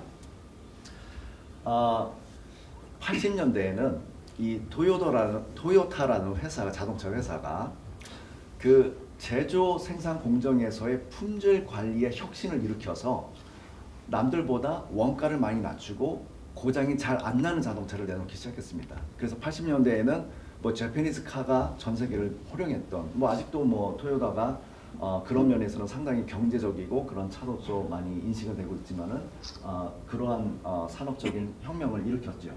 그래서 이것을 TPS, 토요타 프로덕션 시스템이라고 하는데, 이 TPS는 그 당시에 많은 제조 산업에서의 하나의 바이블처럼, 지침서로 여겨졌던 그러한 반복론이라고 말씀드릴 수가 있겠습니다. 그래서 어떤 굉장히 머리가 좋은 사람들이요, 이런 반복론을 보고 이것을 비단 제조에만 쓰이지 말고 우리가 뭐 프로젝트를 관리를 한다든지 아니면은 운영을 한다든지 아니면 고객 커스터머 서비스를 한다든지 이러한 다양한 업무에 확대 적용해 보면 어떨까라는 생각을 가지고 나오게 된 것이 90년대에 이르는 린 식스 시그마라는 방법론입니다.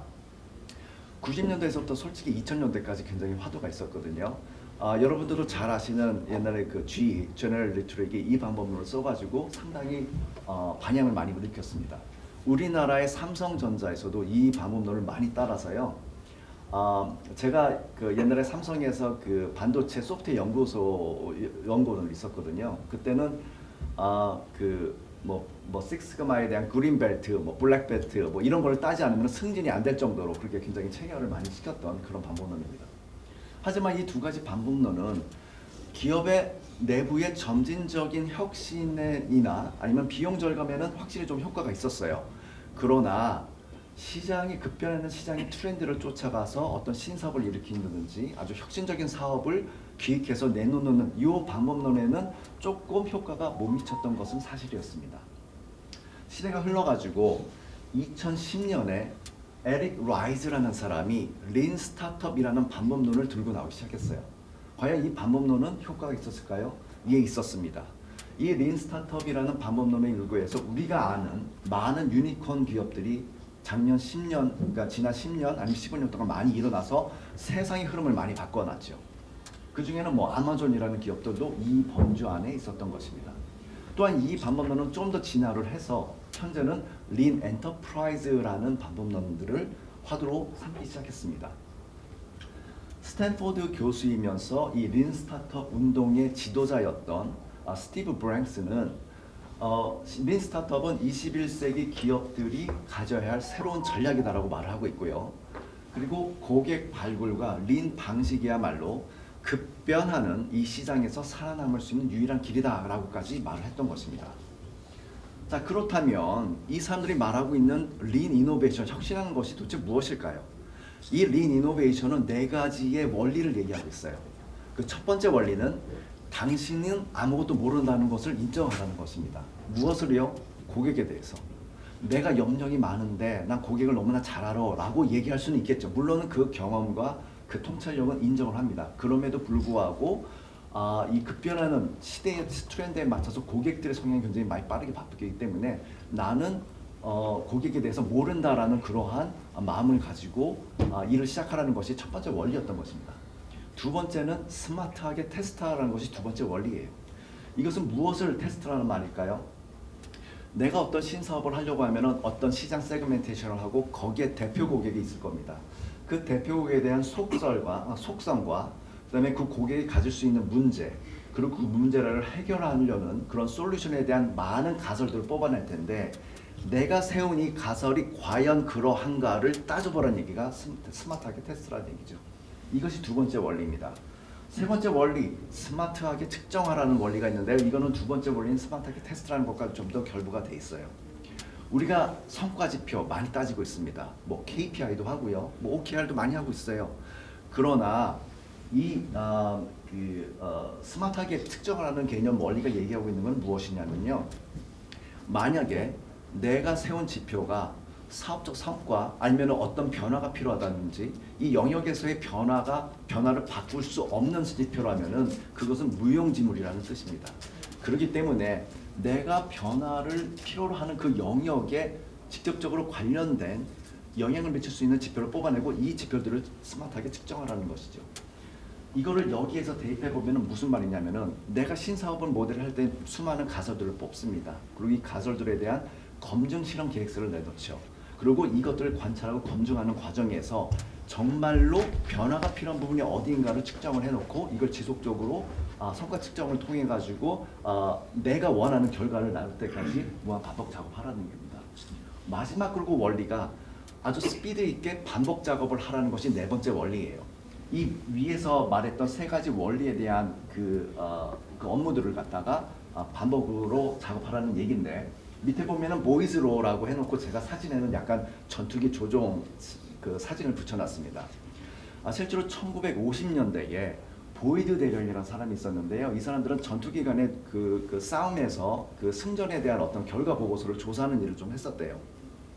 조사하던 중에 굉장히 내가 이해하지 못할 만한 그런 사건이 하나 있었다고 합니다. 그것은 F-86기와 미그 15기 간의 전투였다는 거예요. F-86이 미그 15기가랑 이렇게 붙으면은 F-86이 이길 확률이 더 많았었다는 거예요. 그게 이상했다는 거죠. 왜요? 왜냐면은 F-86보다 미그 15기가 좀 더 뒤에 나온, 좀 더 최신 기종이었기 때문이에요. 보통 최신 기종이 옛날 기종이 좀 당하는 게 마련인데 여기는 이상하게 역전해서 이겼다는 얘기예요. 보통 전투기 싸움에서 조종사들에 대한 어떤 원칙이 있었다고 합니다. 이거는 관찰을 하고 조준을 하고 그다음에 계획을 세워서 잘 대응하는 것이 승리해서 이기는 어떤 하나의 비법이었다고 해요. 그런데 이 싸움에서 알게 된 새로운 사실은 관찰을 하고 조준을 하고 계획을 세우지만 잘 대응하는 게 아니라 빠르게 대응하는 것이 전투에서 이길 확률이 많았던 하나의 원인 분석이었다라고 얘기를 합니다. 실제로 F-86의 조종 때는요 유압 방식이었다고 해요. 기계식이 아니라. 그래서 기체의 동체에 대한 움직임에 조종사들이 빨리 그 감을 올 수 있기 때문에 빠르게 몸으로서 반응할 수 있었다라는 것이 그들의 이 사람의 조사 결과였던 것입니다. 그럼으로 인해서 이제 보이드로가 생기게 됐는데요. 즉 이거를 여기에 대입해 보면 무슨 말이냐? 우리가 신사업 모델을 수립할 때에 다양한 가설들이 있습니다. 이걸 빠르게 가설들을 관찰하고 검증하고 이거에 대한 대응을 빠르게 하라는 얘기죠. 즉 이 대응이라는 것은 다양한 어떤 사업 모델 아니면 솔루션 기획에 대한 피보팅이라든지 퍼시비어라는 그런 기법을 통해서 빠르게 대응해서 점진적으로 시장 니즈에 부합하는 사업 모델을 나가라는 내놓으라는 그러한 얘기입니다. 이러한 원리를 자기 사업에 잘 적용한 사업가는 하나 있습니다. 그것도 여러분들도 다 아시는 그 아마존의 창업자인 그 제프 베조스라는 사람이었어요. 이 제프 베조스도 스티브 블랭과 비슷한 말을 했어요. 왜 스티브 블랭이 21세기는 고객 발굴과 린 방식으로 해야 급변화 시장에서 살아남습니다라는 얘기를 했잖아요. 비슷한 맥락이나 이 제프 베조스는 좀 다른 시각으로 이 말을 했습니다. 그것은 뭐냐면은 혁신은 어디서 시작되는가? 바로 혁신은 고객으로부터 출발해서 역순을 일할 때 생깁니다라는 말을 이상한 말을 했습니다. 이 말은 무슨 얘기냐면은 내가 먼저 선점한 시장을 정했으면 그 시장에 대한 대표 고객을 정하고요. 이 대표 고객이 즐거워할 수 있는 즐거운 경험을 하나의 목표로 잡고 이 목표에 다가가기 위해서 이 목표에 다가가려면 내가 무슨 일을 해야 되지? 무슨 일을 역순으로 추적을 해서 그렇게 일을 진행하라는 그러한 말이었습니다. 이것은 이 제프 베조스가 고객의 특성을 굉장히 잘 이해했기 때문에 이런 말을 했던 것 같아요. 무슨 말이냐면은 26년도에 이거는 그 주주들한테 보내는 편지에 써있던 말인데요. 우리가 제품을 하거나 새로운 서비스를 할 때 고객들은 굉장히 좋다고 환호하고 찬송하고 칭찬하고 좋다고 하는 그 와중에도 우리가 예상하지 못하는 방식으로 고객들은 끊임없이 불만을 제기한다는 것이었습니다. 라는 말을 해요. 설마 불만을 제기하면 그러면 내가 해답을 갖고 있느냐? 고객들은 해답을 갖고 있지 않다고요. 그래서 내가 그 고객들의 불만을 제거하고 즐거운 경험을 할 수 있도록 하려는 그런 열망과 열정 그리고 갈망이 우리로 하여금 그들을 위한 뭔가를 발명하게끔 할 것이고 이러한 문화가 정착될 때에 우리는 시장 경쟁에서 우위를 점할 수 있고 우리의 그 생명력을 연장시킬 수 있다라는 말을 하는 것입니다. 자, 다시 정리를 하자면은 린 엔터프라이즈 프린시플은 그 고객을 중심에 두고요. 우리가 일하는 어떤 메커니즘을 거기에 맞추고 또 거기에 따른 현대적 기술 스택 구조를 갖추어서 굉장히 민첩하고 자기주도적인 애자일적인 스쿼드 조직을 구축하고 운영하고 그리고 기업이 혁신에 대한 문화를 조장할 때만이 살아남을 수 있다라는 얘기를 하고 있습니다. 자, 보통 앞에서 얘기한 것들이 그렇다면은 사람들은 어떤 사업 모델을 할 때 어떤 아이디어를 떠올렸습니까? 그렇다면 이 아이디어를 굉장히 명확하고 구체적인 사업 프로젝트로 만들 수 있는 것이 굉장히 관건일 텐데요. 이 부분에서 도움을 드릴 수 있는 것이 하나의 액션 맵이 아닐까라고 생각해서 잠깐 소개를 해드리겠습니다. 이 액션 맵을 소개하기 전에 저희는 그 린 엔터프라이즈 프린시플에서 얘기했던 하나의 메커니즘에 대해서 한번 그 개념을 정리할 필요가 있다고 봐요. 메커니즘이라는 것은 하나의 컴플릿 프로세스입니다. 여기 그림에서도 보다시피 하나의 틀인데요. 어떤 하나의 인풋이 들어오면은 아웃풋, 결과를 내놓는 하나의 틀이 하나의 메커니즘이라고 생각할 수가 있겠죠. 예를 들어서 하나의 인풋이 왔을 때 우리는 다양한 도구들을 활용해서 우리의 업무에 적용을 하고 거기서 나온 중간 생산물을 검증하고 그다음에 그 분석 파악을 해서 필요한 개선이 있으면 개선을 지속적으로 반복해서 우리가 원하는 결과물을 내놓는 것이 하나의 메커니즘이다. 이렇게 얘기할 수가 있겠어요. 이것을 액션맵이라는 메커니즘에 들이다 보면은 이렇게 정의할 수 있을 것입니다. 여기서의 인풋은 저희의 어떤 혁신적인 아이디어죠. 아이디어가 들어왔을 때 이거를 고객으로부터 출발해서 고객의 즐거운 최종 목표를 잡고 그 목표에 다가갈 수 있도록 뭐 프레스 리리즈, 비주얼, 그다음에 FAQ라는 다양한 도구들을 활용해서 지속 반복적인 작업을 통해 우리의 최종 결과물인 시장 니즈에 부합하는 그러한 산출물, 제품이나 서비스, 그다음에 이를 바탕으로 한 고투마켓 전략을 수립하는 것이 우리의 결과물이다. 그리고 이러한 것들을 틀에 잡는 것이 액션맵이다라고 말씀드릴 수가 있겠습니다. 좀 더 자세하게 풀어가지고 마지막으로 말씀드리겠습니다. 앞에서 얘기한 네 가지 그 이노베이션 프린시플에 관련된 그 네 가지 원리의 바탕을 두어서 우리는 어떻게 만들까를 생각하기 이전에 무엇을 만들까가 좀 더 중요한 거고요. 무엇을 만들까 보다 더 중요한 것은 누구를 왜 우리가 이걸 해야 되는지를 먼저 알고 나서 사업 모델에 대한 고객 관점에서의 5가지 핵심 질문을 도출하고 그 핵심 질문의 답변을 찾아가는 여정을 통해서 우리는 굉장히 시장 경쟁에서 우위를 점할 수 있는 사업 모델을 수립하고 시장에 맞는 솔루션 도출과 그거에 의한 여러 가지 고투마켓 전략을 할 수 있을 거라고 생각합니다. 잠깐 저희 그 회사는 굉장히 전문성과 다양한 경험을 가진 사람들로서 모여 있습니다.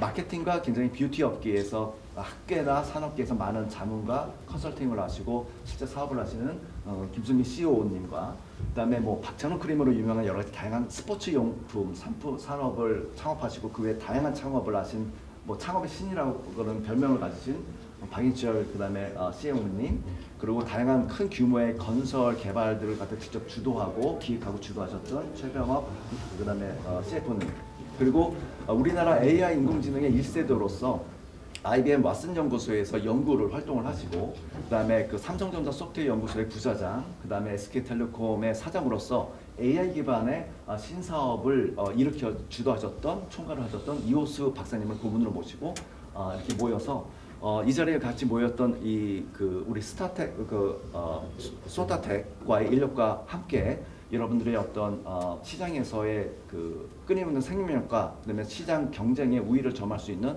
신사업 모델, 그다음에 솔루션 기획, 그다음에 기술 자문, 그다음에 같은 개발 협력으로서 여러분들이 지속적으로 시장 우위를 점할 수 있도록 함께 하고자 합니다. 네, 이상으로서 경청해 주셔서 감사합니다. 예.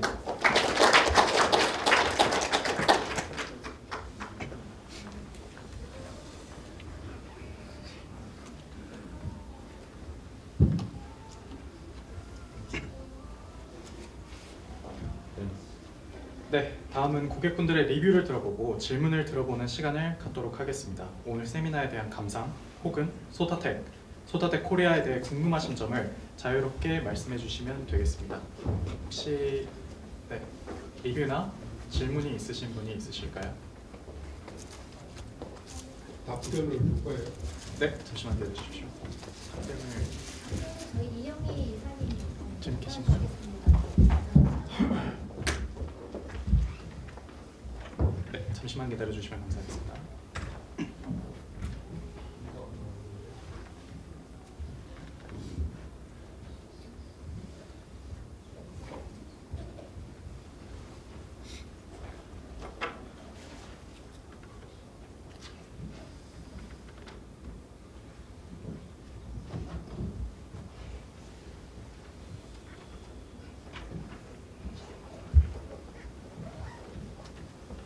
네, 저희 전태식 이사님은 답변해 주신 거예요.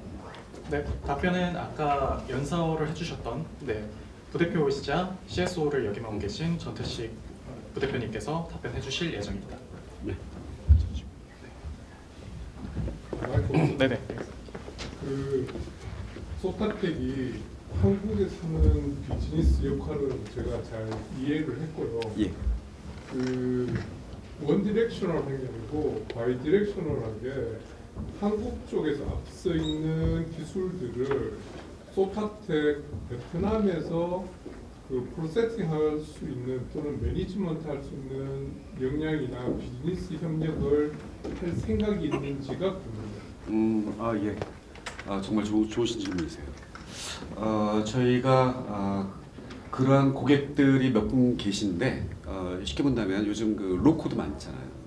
로코드, 노코드 플랫폼을 국내에서도 많이 만들고 게임 같은 경우는 이제 특성상 그 신규 시스템이 신규 게임이 있고 또 기존 게임이 있고 수익성이 떨어지는 기존 게임이 있고 그래서 그 두 가지를 제가 사례로 드리면 될 것 같아요. 첫 번째는 그 로코드 플랫폼을 국내에서 만들었는데 문제는 예전에 조금 백엔드 쪽에 난이도가 조금 그 작으면서 업무에 대한 과중이 높은 쪽, 그다음에 백엔드의 주니어가 할 수 있는 쪽이 너무 많아서 이쪽에 그 한국 개발자를 투입하지 못하는 경우가 있었어요.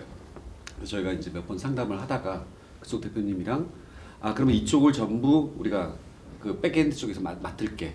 대신 프론트엔드 쪽은 본인들이 한국 사람들이 훨씬 더 고객이랑 접점해서 한번 일을 하십시오라고 해서 의의가 상당히 잘 됐어요. 그래서 저희가 날리지 트랜스퍼를 한 2주간에 걸쳐 가지고 받고 제가 시스템에 대한 교육 다 받고 서비스를 이제 시작을 했습니다. 이런 것들이 아까 말씀하셨던 것처럼 그러면 한국에서는 사실 비즈니스 쉐어링이 지금 되는 거거든요. 그래서 저희가 뒤쪽은 지금 한 4명 정도가 지금 첫 고객을 저희가 잘 맡아서 지금 서비스를 시작을 했고요. 대신 이걸 통해 가지고 우리 고객사 같은 경우는 신규 고객을 훨씬 더 빠른 속도로 지금 더 영업을 해 나가고 있죠. 받아서 쉽게 보면 초벌구이를 하고 뒤쪽으로 넘겨주면 저희 백엔드 팀 쪽에서는 컨피그레이션을 마치고 그다음에 그 관련된 프린트 폼이라든가 이런 걸 싹 정리를 하고 그다음에 기본적인 API를 맞춰가지고 다시 올려주고 이런 방법으로 콜라보를 좀 하고 있습니다. 그다음에 아직 시작되지는 않았지만 아까 말씀드린 두 번째 케이스 같은 경우는 아까도 제 세션에 설명드렸지만은 아웃소싱이 가장 좋은 데가 뭘까라고 봤을 때 국내 고객들은 대량 투자를 막 하고 신솔루션 만들려고 막 해요. 근데 항상 그때 문제는 돈과 사람의 이슈입니다. 사실 돈은 회사에서 온다 치고 사람에 대한 이슈를 해결하지 못해서 저희가 몇 번 이제 상담을 하다가 현재 있는 그 인원 그대로 가져가시고 대신 신규 사업에 저희 오디시 팀이 투입되는 것이 아니라 기존에 서포트 서비스를 해내고 있는 그 좀 올드된 시스템들 그리고 쉽게 저희가 하다가 이슈가 생겼을 경우에 바로 인게이지 할 수 있는 모델 또는 저희를 매니지할 수 있는 모델 쪽에서 저희가 참여를 하고 대신 이쪽에 일하셨던 그 한국 고객분들은 한국의 개발자들은 앞쪽으로 전진 배치가 되고 그래서 고객 쪽에서는 비용을 낮추고 신규 사업에 리소스를 쉽게 전환을 시키고 이렇게 아주 선순환시키는 사업 모델들을 저희가 몇 가지 지금 케이스를 만들고 있습니다. 그래서 여기 참 고객도 좋고 저희도 좋구나. 저희는 대신 이제 리스크를 좀 많이 줄이거든요. 안 그랬으면 저희가 날리지 트랜스퍼를 시킨 다음에 저희 팀, 한국 팀이 적어도 인원이 한 30명 되면 한국에 있는 분들이 가서 어떻게든 조금 그 초기에 매니지를 해주고 돌아와야 되는데 그렇지 않고 이제 고객분 쪽에서 커버를 해주시기 때문에 훨씬 더 자유스럽고 또 아주 쉽게 전환이 이루어지는 그런 케이스도 있습니다. 대단히 성공적인 사례 중에 하나예요. 질문에 답변이 되셨는지 모르겠습니다. 그래서 저희는 어쨌거나 그런 모델을 더 선호합니다. 오히려 저희한테 최악의 케이스는 뭐냐면 아까도 말씀드렸지만 야 우리가 못하니까 프로젝트 3개월짜리 해 이렇게 던져주는 것이 사실은 서로 간에 엄청난 힘든 이제 시간이 됩니다. 서로 알지 못하는 프로젝트를 너희가 해라고 던졌을 때 가격이 싸다고 그걸 잡았다가 그거 얼마나 힘들겠어요, 그죠? 그 아키텍처부터 시작해서 서로 대화하는 거, 주말에 잘 돼가고 있습니까? 전화하기도 힘든 상황, 모든 걸 문서로 또 받고 해야 되는 이런 문화하고 어울리진 않아요. 그래서 지금 말씀하셨던 게 저희가 지향하고 있는 방향입니다. 좋은 질문 감사드립니다. 최근에 더 말씀드리면 아까 애플리케이션 SAP하고 세일스포스.com 있었잖아요. 최근에 이제 MS 쪽에 글로벌 시스템들이 많이 요청이 오고 있어요. 근데 글로벌 시스템이라고 한다면 아우스 시스템, 뭐 맨디스도 있고. 왜냐면 이쪽 같은 경우는 글로벌 디플로이가 많이 되고 있는 거죠. 특히 유럽이나 미국 쪽에서는 이제 디플로이를 막 시킬 때 로코스트 딜리버리 할 수 있고 퀄리티가 좋고 그다음에 커미트먼트가 좋은 파트너를 계속 찾고 있습니다. 나라마다 일본 다르고 중국 다르고 한국 다르고 하잖아요. 그런데 여기를 다 아우를 수 있는 디벨롭도 당연히 있으니까 딜리버리 파트너가 누굴까? 사실 저희가 가장 이제 눈에 많이 띄어 있는 그런 상황이기도 합니다. 그래서 그런 쪽에서 문의가 많이 와요. 해줄 수 있습니까? 보통 이렇게 오게 되면 이제 요건이 그런 거죠. 특히 SAP 같은 경우는 멀티 컨트리 서포트가 가능합니까? 이게 첫 번째일 것이고, 두 번째 같은 경우는 아까 있었지만 MSP 서비스도 가능합니까? 당연히 그건 따라올 수밖에 없어요, 그죠? 그다음에 또 24/7의 매니지먼트 서비스 해낼 수 있습니까? 당연하죠. 그다음에 이제 한국 고객들도 요즘은 이제 많이 요청을 하세요. 디자스터 리커버리라는 대단히 중요한 항목들이 있잖아요. 그 GDC를 하더라도 디자스터 리커버리는 항상 가져가야 되는 거지 않습니까? 그러니까 이런 부분들을 저희가 할 수 있는 거거든요. 왜냐하면 저희는 서울 오피스 있고 도쿄, 오사카에 있고 하노이에 있고 이렇게 디자스터 리커버리가 되는 거예요. 그러니까 데이터 센터만의 리커버리가 아니라 한쪽 오피스가 어떤 이유에서든지 간에 셧다운이 되거나 아니면 공휴일이 되거나 아니면 아주 긴 휴가에 들어갔을 경우에 다른 오피스가 막아줄 수가 있으니까 이런 것들이 아마 우리 국내 기업들이 GDC를 지금 찾고 있는 여러 가지 항목들에 들어가 있는 항목 중에도 하나씩 다 들어 있습니다. 그래서 솔루션 저희는 우리 솔루션 파트너 분들께서 저희랑 많이 콜라보를 하시게 된다면 기술적인 콜라보가 많이 될 수 있고 또 이미 개발자가 많이 있으신 분들은 어떻게 보면 비용을 줄이고 신사업으로 넘어갈까 고민할 때 저희가 같이 또 다른 또 꼭지점에서 또 고민을 해볼 수 있을 것 같습니다. 네, 답변 감사드립니다. 네, 예. 네, 혹시 내비분들 가운데 혹시 다른 질문이나 감상 있으신 분 있으시면 말씀해 주시면 감사하겠습니다. 베트남의 상장도 있나요? 네, 다시 한번. 소타텍은 베트남 증권 시장에 상장돼 있나요? 아, 그렇지는 않은데 제가 그 답변은 저희 회장님께 넘기도록 하겠습니다. 오케이. Tommy, this question is Sotatech is listed in the stock market. Sotatech JSC is listed in the stock market. In that one. Yeah, it's now that we start Sotec from 2015, but until now we have more than 1,000 employees in Vietnam.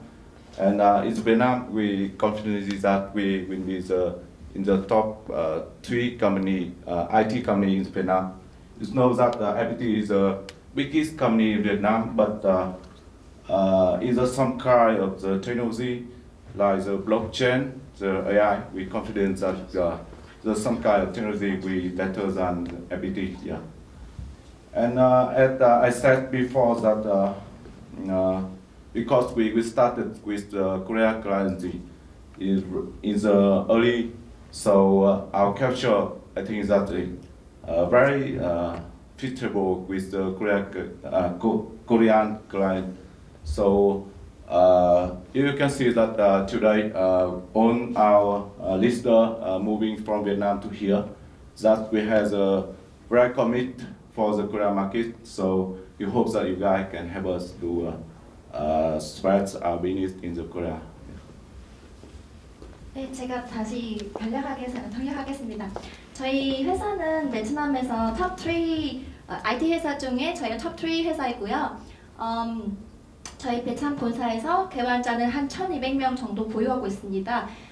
그리고 저희가 아까 저희 회장님 설명했듯이 저희 첫 번째 클라이언트들이 다 한국 회사이다 보니까 그래서 이번 믹업 행사할 때도 저희 코파더들이 대부분 다 베트남에서 한국으로 출장 오시거든요. 그만큼 한국 시장도 저희가 지금 중요하다고 생각하고 있고 앞으로도 한국 시장을 저희가 좀 더 많이 진장할 수 있게끔 본사 분들도 이렇게 많이 지원해 주시고 있고 아까 저희 대사관 쪽에도 이렇게 양국과 이렇게 협력할 수 있는 그런 자원도 뭐 최대한 많이 지원해 주시겠다고 약속했으니까 그럼 저희도 앞으로 여러분들이 저희 회사랑 이렇게 협력할 수 있는 부분 합류할 수 있는 부분 있으면은 많이 연락해 주시기 바랍니다. 감사합니다.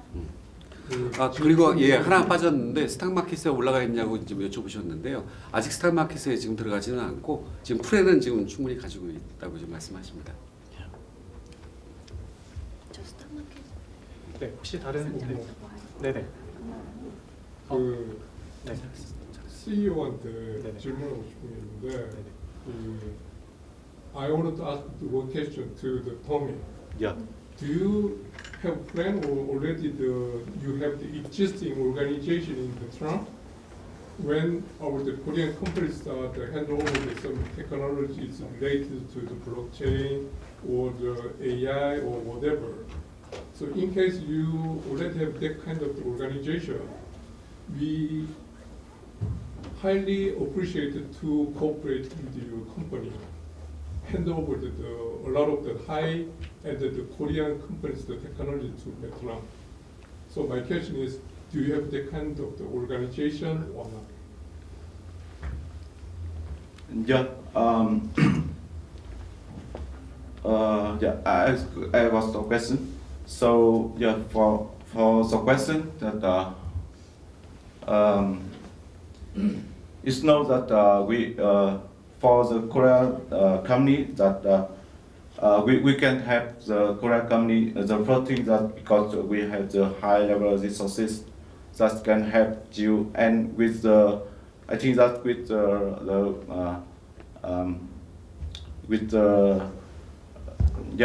we have the high skill resource with the better cost, so we can help for the Korean customer, and it's known that for some kind of the high technology like the blockchain and AI, we're so sorry. We're so very confident that we can do it good. And another reason that the Korea company need to cooperate with us because that besides we can help you to develop the system with lower cost, and by the correct, I think that we can also help you to bring the service. It's known that service in Korea is very good, but we can also help you to bring the service to the Vietnam market, where that we have more than 100 million people there.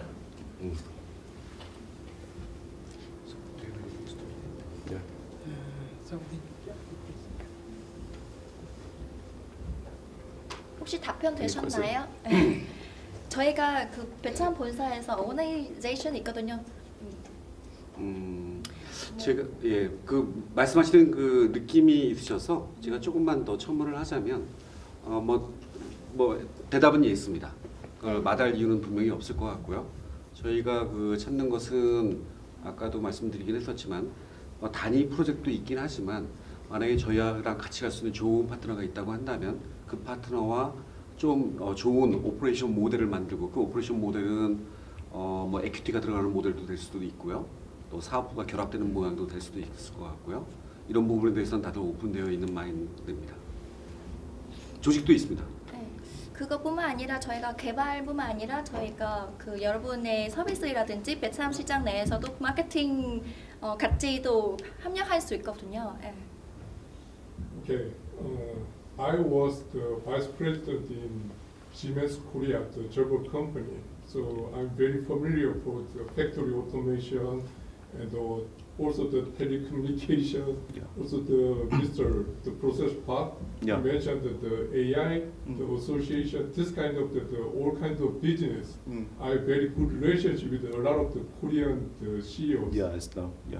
So if you have your organization in Vietnam to take care of this kind of the business opportunity by yourself, I can introduce a lot of good technology companies in Korea. Yeah. That is, I think, the most valuable things today we have attending this kind of your company Sotatex seminars and establish some personal relationship. So I believe if you can well organize this kind of cooperative to the model, I think that we can cooperate a lot of business areas. Yeah. That is my Yeah, message. sure. Yeah, so for sure. Thank you very much. Yeah, I know that Korea's the some kind of industry, like you said, that manufacturing. Yeah, I think that you much better than us.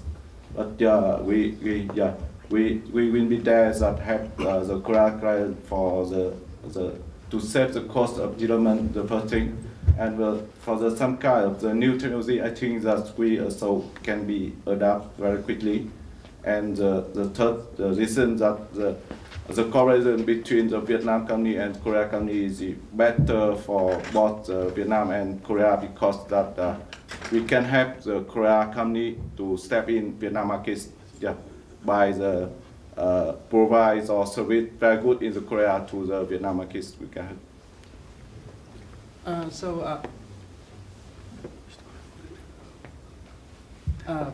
So please let me add a little bit info. So besides we can provide the development service, we also want to be a Korean company partner as well in Vietnam or in Southeast Asia markets.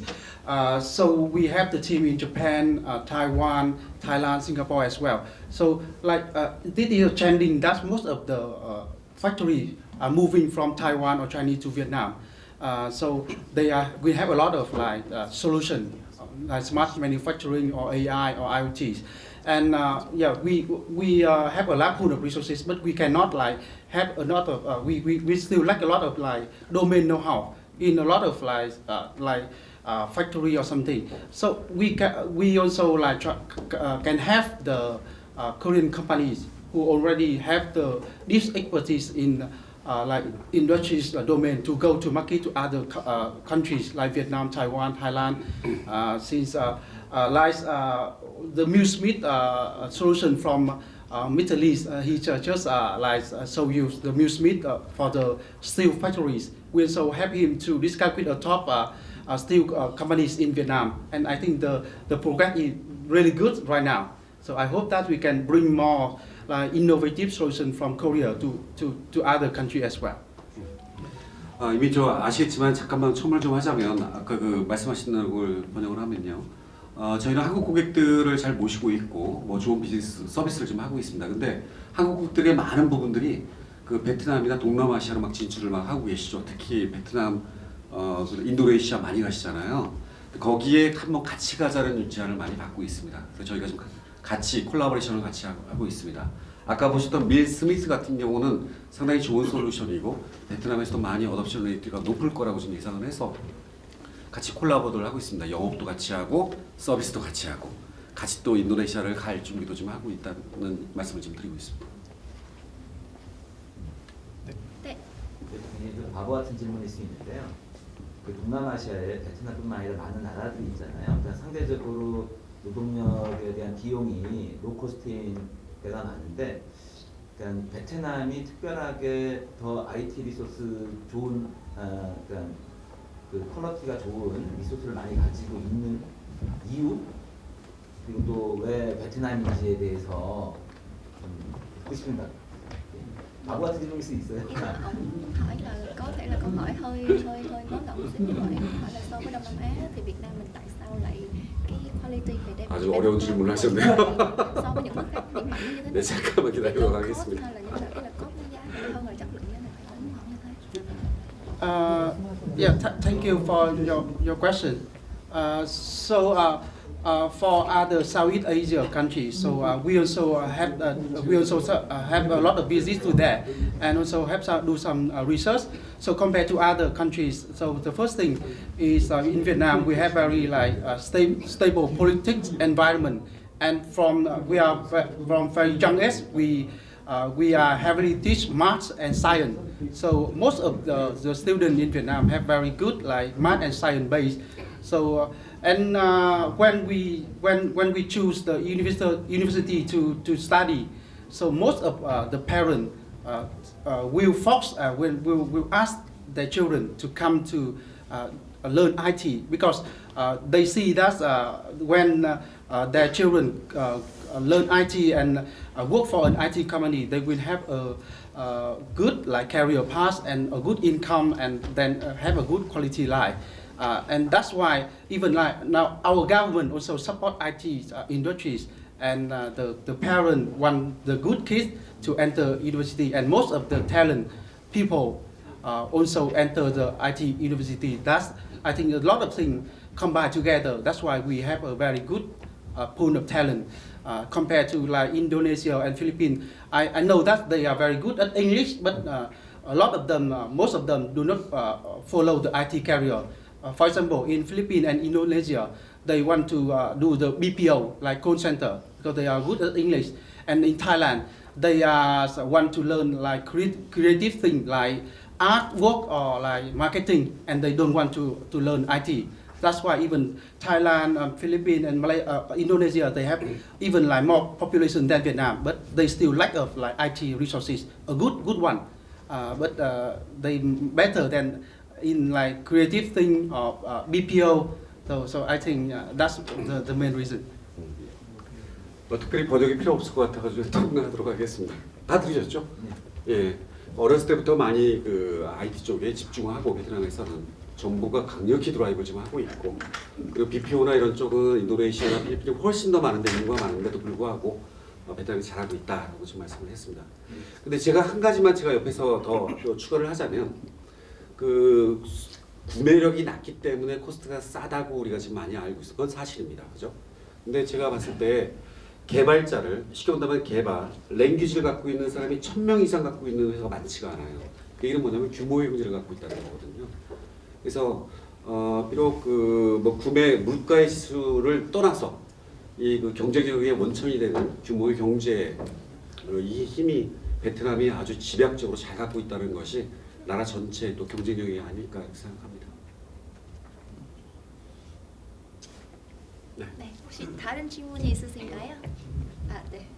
저희 회사 같은 경우에는 베트남 현지의 법인이 하나가 있는데요. 예를 들면 그쪽 현지 법인에서 지금 소상텍과 같이 콜라보해가지고 프로젝트를 진행하는 게 가능한지. Ông nói là công ty ông có pháp nhân ở Việt Nam, thì bây giờ ông nói là ông muốn collaborate với mình ở thị trường Việt Nam thì có được hay không?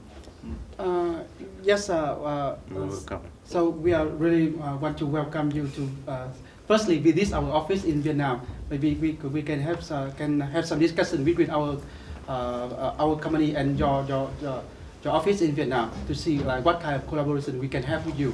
So I definitely think that we can help you with maybe the go-to-market strategies, or like the government relationship, or like anything you may not familiar with the Vietnam culture as well. 네, 질문 감사하고 따로 찾아뵙도록 하겠습니다. 아예 따로 준비해서. 네. 예, 혹시 네, 사회자님. 네, 질문과 답변 시간은 마무리 짓도록 하고요.